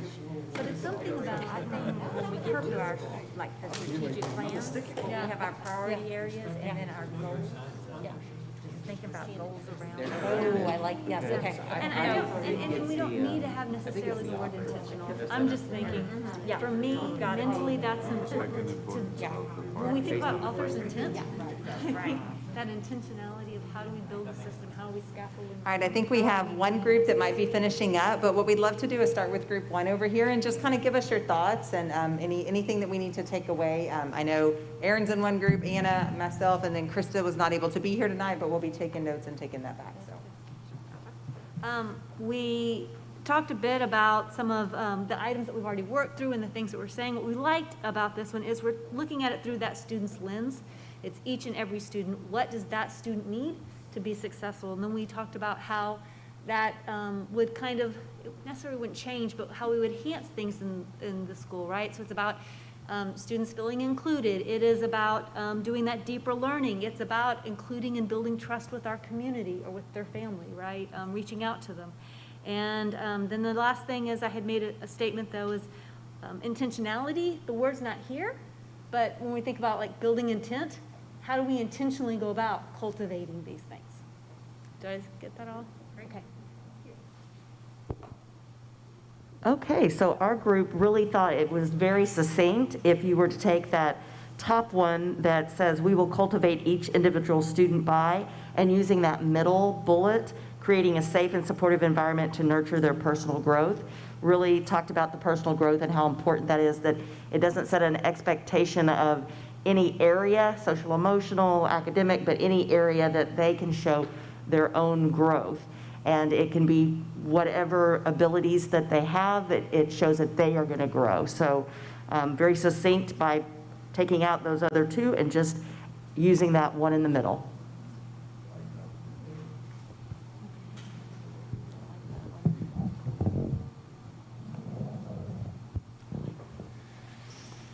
So we looked at taking out the word "there" in the second one. Just put creating a safe and supportive environment to nurture personal growth. And then the partnering with their family and paying respect to Anna's observation about what does the family look like and not making any assumptions. We either came up with partnering with all LISD families or respecting the importance of the partnership between district, student, and family. I like that. So that's. Oh, write that down. It was all there. That's a good one. I like that a lot.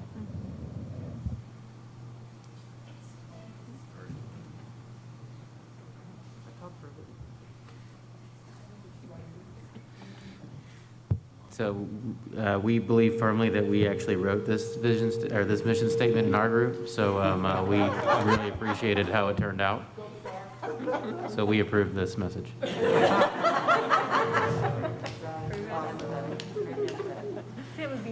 Well, thank you all so much for your feedback.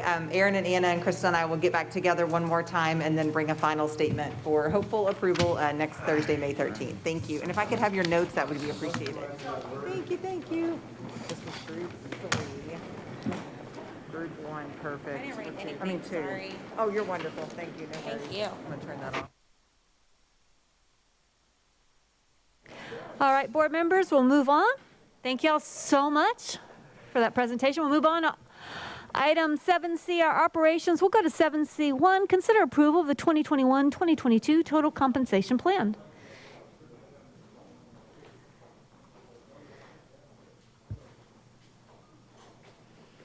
Carrie Lynn and Kelly, y'all are up.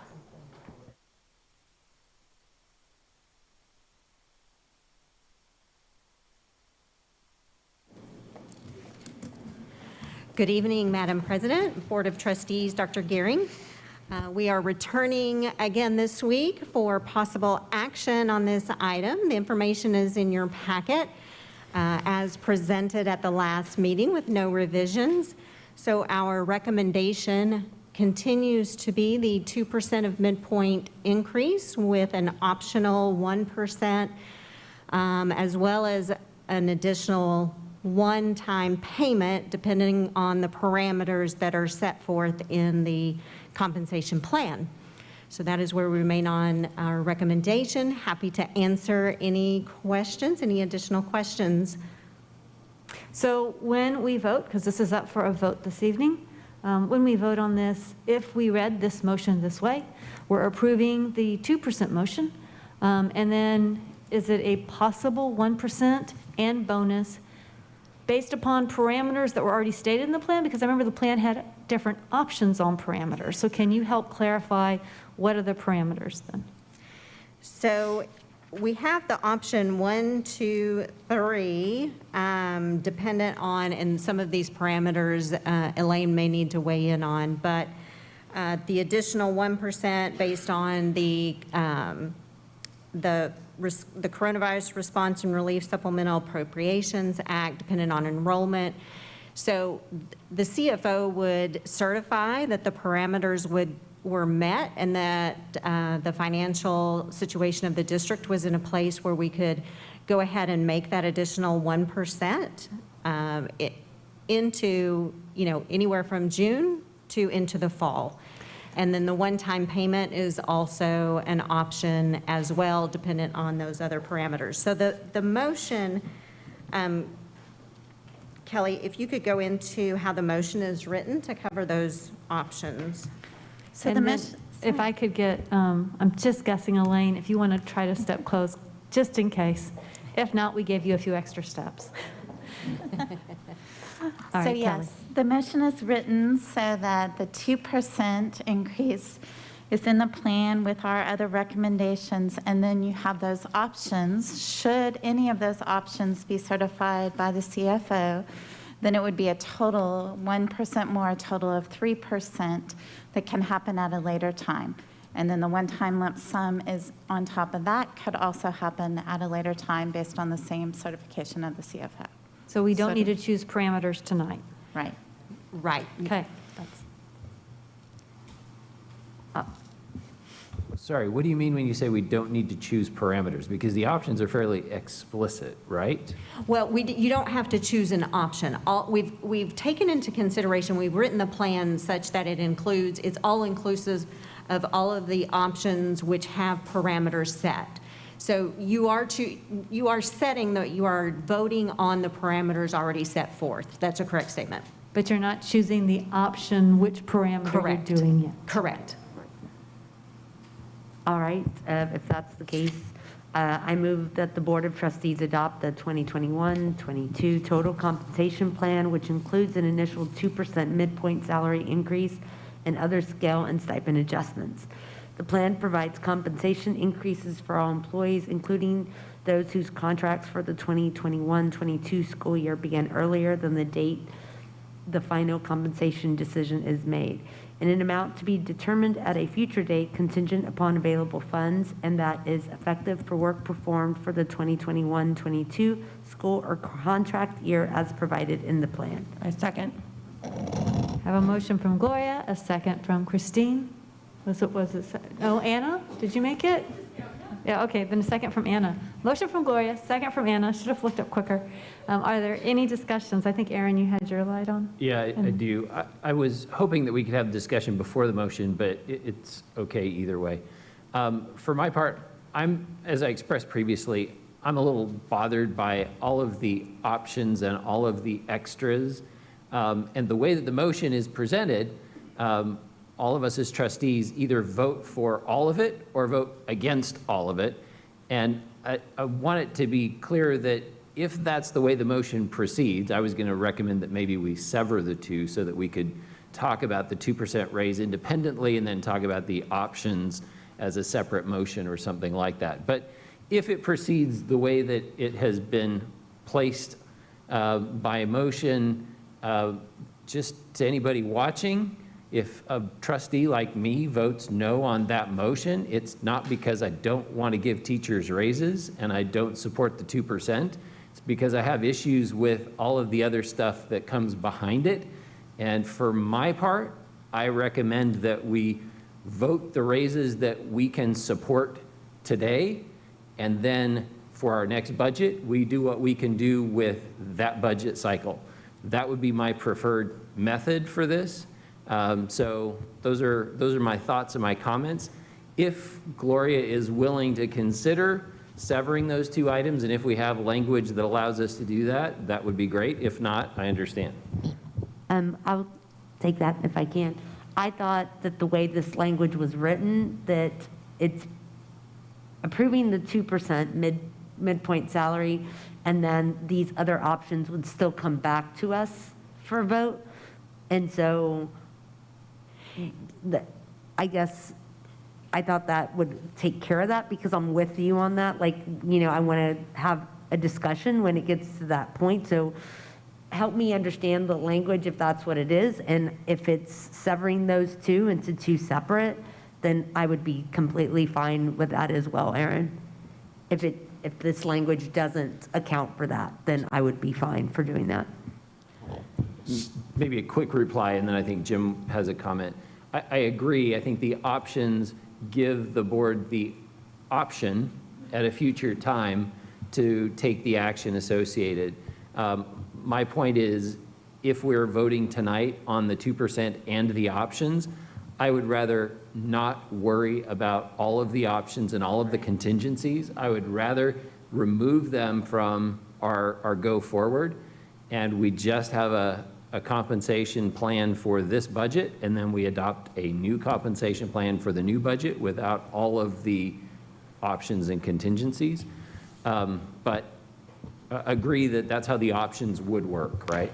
So before we lay too much more groundwork, let's let y'all answer the question on why would it be beneficial to approve it with all the options this evening, or what's the cost if we don't, or what's the cost of our beneficial of waiting? So. Yeah, so there is definitely a difference in approving all of the opportunity for all of the options tonight versus doing that in the future. If we don't approve the opportunity for those options prior to the contract year, then we cannot do a retroactive pay, and it would not be TRS eligible.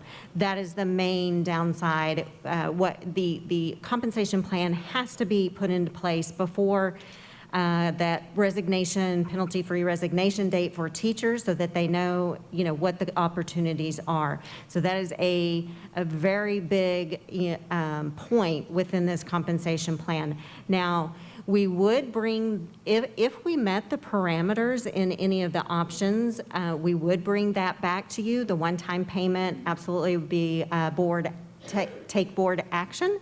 The 1%, we could preface that with an action, but you've already approved the parameters and the scales. So I think we would still be okay to put that as an action item where you would need to vote. CFO would certify that we've met the parameters. We're in a financial situation where we can afford the additional 1%, and the board would take action based on the previously approved options that you made tonight. Does that make sense?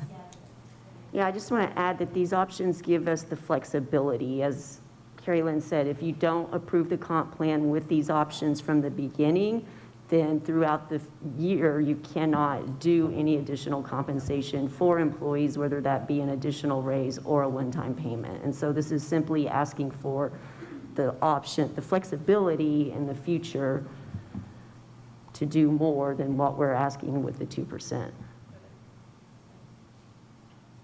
Any other questions before I call a vote?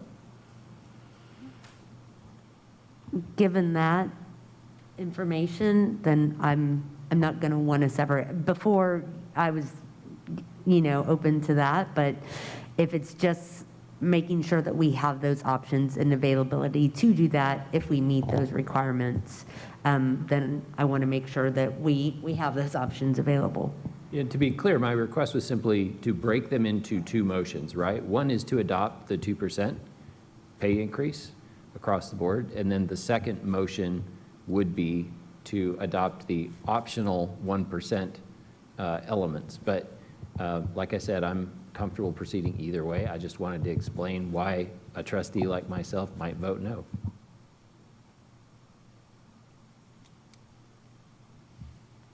I'm good. There are no questions? Okay. All right, then all those in favor, please raise your hand. 5 ayes. All those opposed? 1 nay. Motion carries. Thank you. All right, thank you. All right.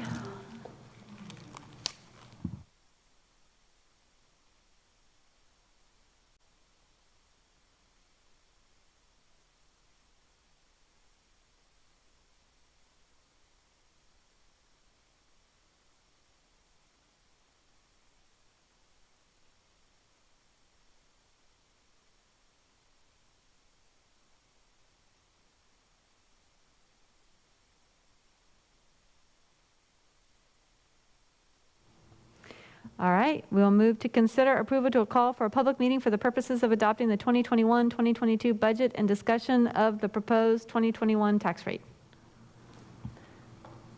Good evening. So part of the budget adoption process under Texas Education Code Section 44002, the board president must officially call a meeting for the purpose of discussing the budget and the proposed tax rate.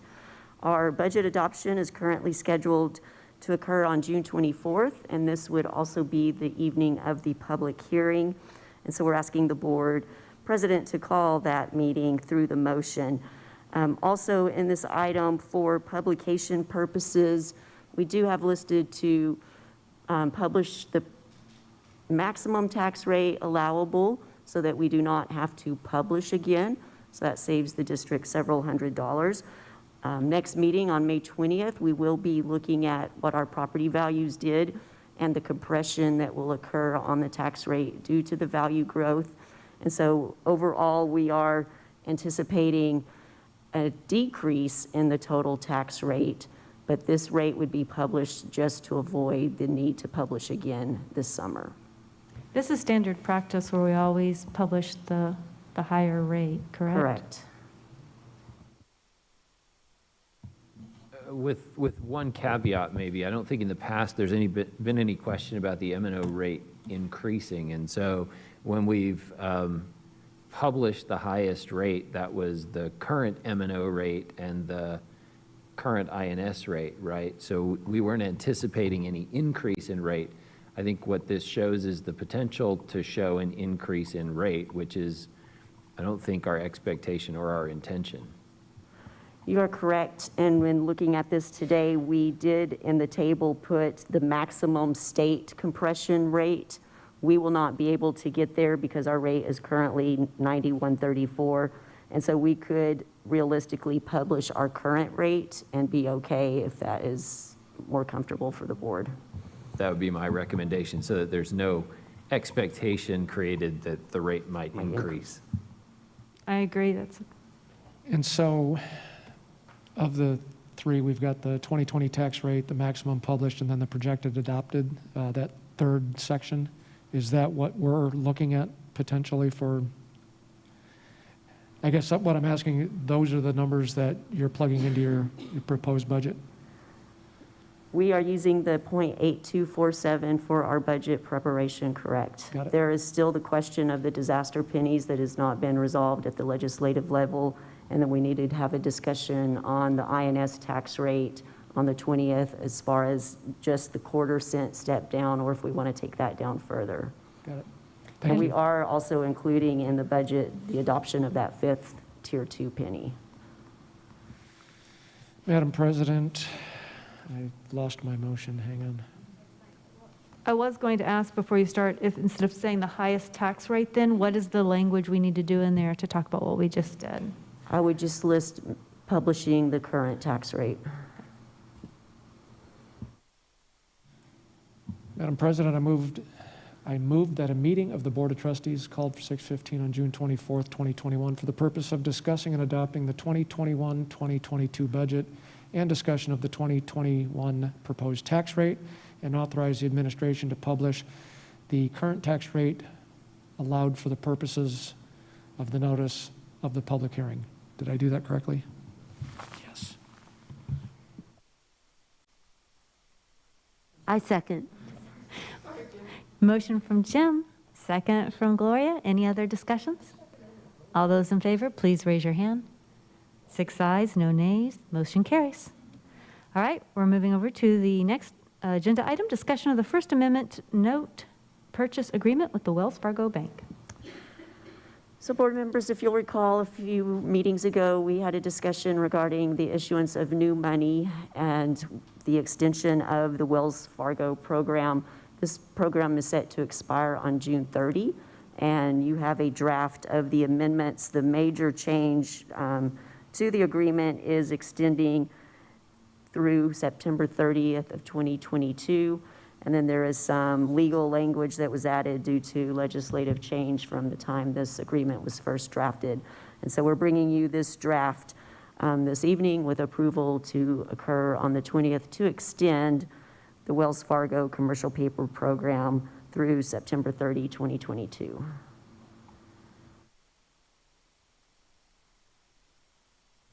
Board members, are there any questions? This is not an action item, it was just for discussion.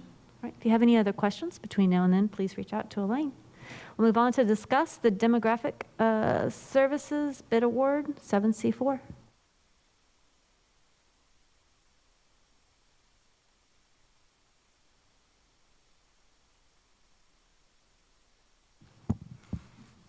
Madam President, board members, Dr. Gehring. March 2016, we did do an RFP for our demographic services for a 1-year contract with options for 4 one-year contract extensions. And we are in the last year of that agreement. And so we did release a new RFP in March of 2021 and received 2 proposals back and evaluated them, and we have a recommendation to extend or to enter into a new contract for a 1-year agreement with option for 4 one-year agreements. Any questions? Jimmy, I just have one question. Are there any firms you're aware of that we might have expected or wanted to participate in the RFP that didn't? Yes, we actually fully anticipated Templeton to submit a proposal, and after we received and closed the RFP as far as receiving, I had a conversation purchasing to reach out to them to find out, because they told us they were going to, and they said they fully anticipated, but they put it on the wrong date as being due, and so they missed the date by 8 days. That's why they didn't get to submit. So we had to move forward.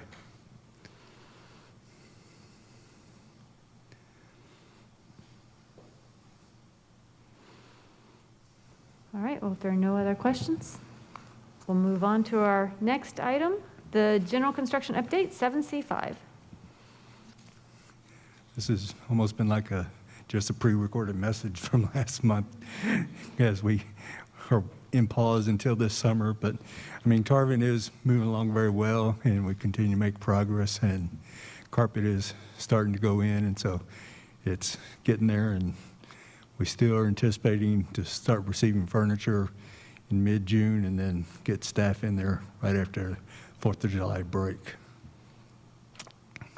Again, the HVAC renovation projects at Cedar Park, Steiner are ready to go, and we're just waiting for summertime to hit, and very quick summer will be upon us to get those completed this summer. And then Vista Ridge High School, of course, we have about 10 days worth of work. As soon as school's out, we'll finish that up and be done with that project too. And then we do have inclusion of the 2017 bond and all the status of all the projects. And as you can see, most of them are complete or in their last phase. So we're winding down the 2017 bond. Any questions? I just want to say I appreciate the status of the bond projects. I appreciate them being on every board book, just to kind of get an idea of where we're at and ensuring that they are getting completed. So thank y'all for getting that together. You bet. All right, thank you, Jimmy.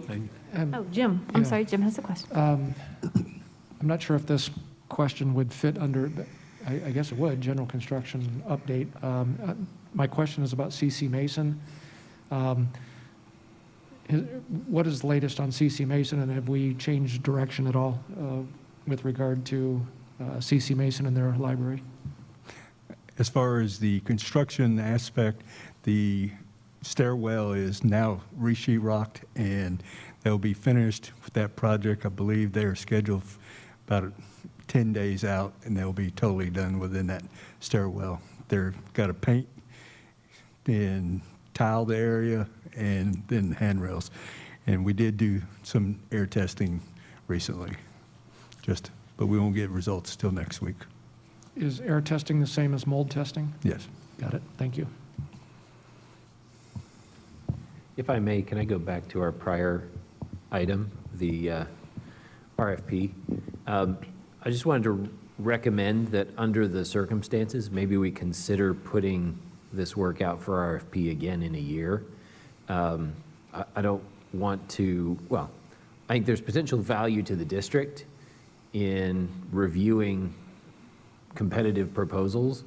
And I think we didn't get the benefit of that experience because Templeton didn't submit. I think PASS has done a great job. I'm not trying to go to bat for any vendor. I just think it may be in the district's best interest to be able to do an additional review. And so I'm thinking maybe it makes sense to run another RFP process in a year and then consider another, 4-year period or whatever for the winner of that RFP. I agree with that. So I just wanted an update on the water fountain stations. Okay, wait, just a second, because we went back an agenda item. I'm sorry, because I'm looking at you, I'm like, what do you want to say on this one? I'm talking about what we're on right now. All right, so we'll go ahead and close out that one, and then we'll move back to general construction update. All right, Anna? The bottled water filling stations, we were at the low 70s, I believe, last week, and we're supposed to be probably completing those by the end of this month. And so we're slow. The ones that are left are more complicated. You've got power to run, you've got a lot more work in those involved, and so they're slower, but they are making progress. Okay, I think that concludes us. We will move on now. Board members, it is 9:44, and we will be going to closed session for purposes permitted by the Texas Government Code 551.071, consultation with attorney regarding pending or contemplated litigation and our attorney-client privilege matter, Texas Government Code 551.074, deliberation regarding resignation, terminations, employment, reassignments, duties, and the evaluation of personnel and public officers, Texas Government Code 551.0821, deliberation regarding matters whereby personally identifiable information regarding one or more students will be disclosed, Texas Government Code 551.074, personnel, consideration of term, probationary, non-Chapter 21 employment, contract renewals for administrators, teachers, and other professional educators, Texas Government Code 551.074, team of 8 communication, Texas Government Code 551.074, personnel evaluation of internal auditor, Texas Government Code 551.074, deliberation and consideration of employment of an area superintendent. There will be no action, and closed action will come back out here to take further action. Thank you.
Board members, it's 11:30. We're returning from closed session, and we have 4 motions from closed.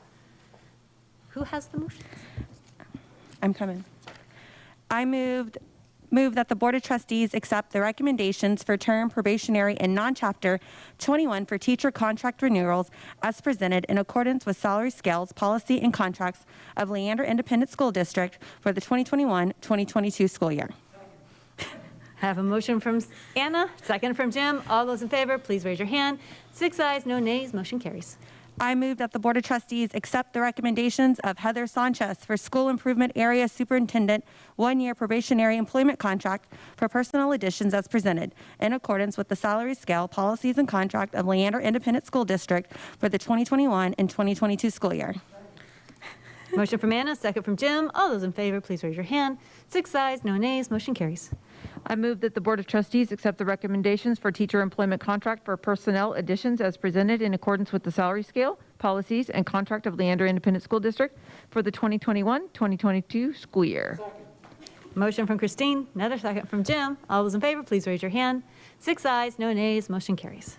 I move that the Board of Trustees accept the recommendations for teacher employment contract for personnel additions as presented in accordance with the salary scale, policies, and contract of Leander Independent School District for the 2020-2021 school year. Sorry, that threw me off a little. Motion from Christine, a second from Anna. All those in favor, please raise your hand. 6 ayes, no nays, motion carries. Thank you. Board members, thank you. If there's no objections, we will adjourn 11:31. Thank y'all.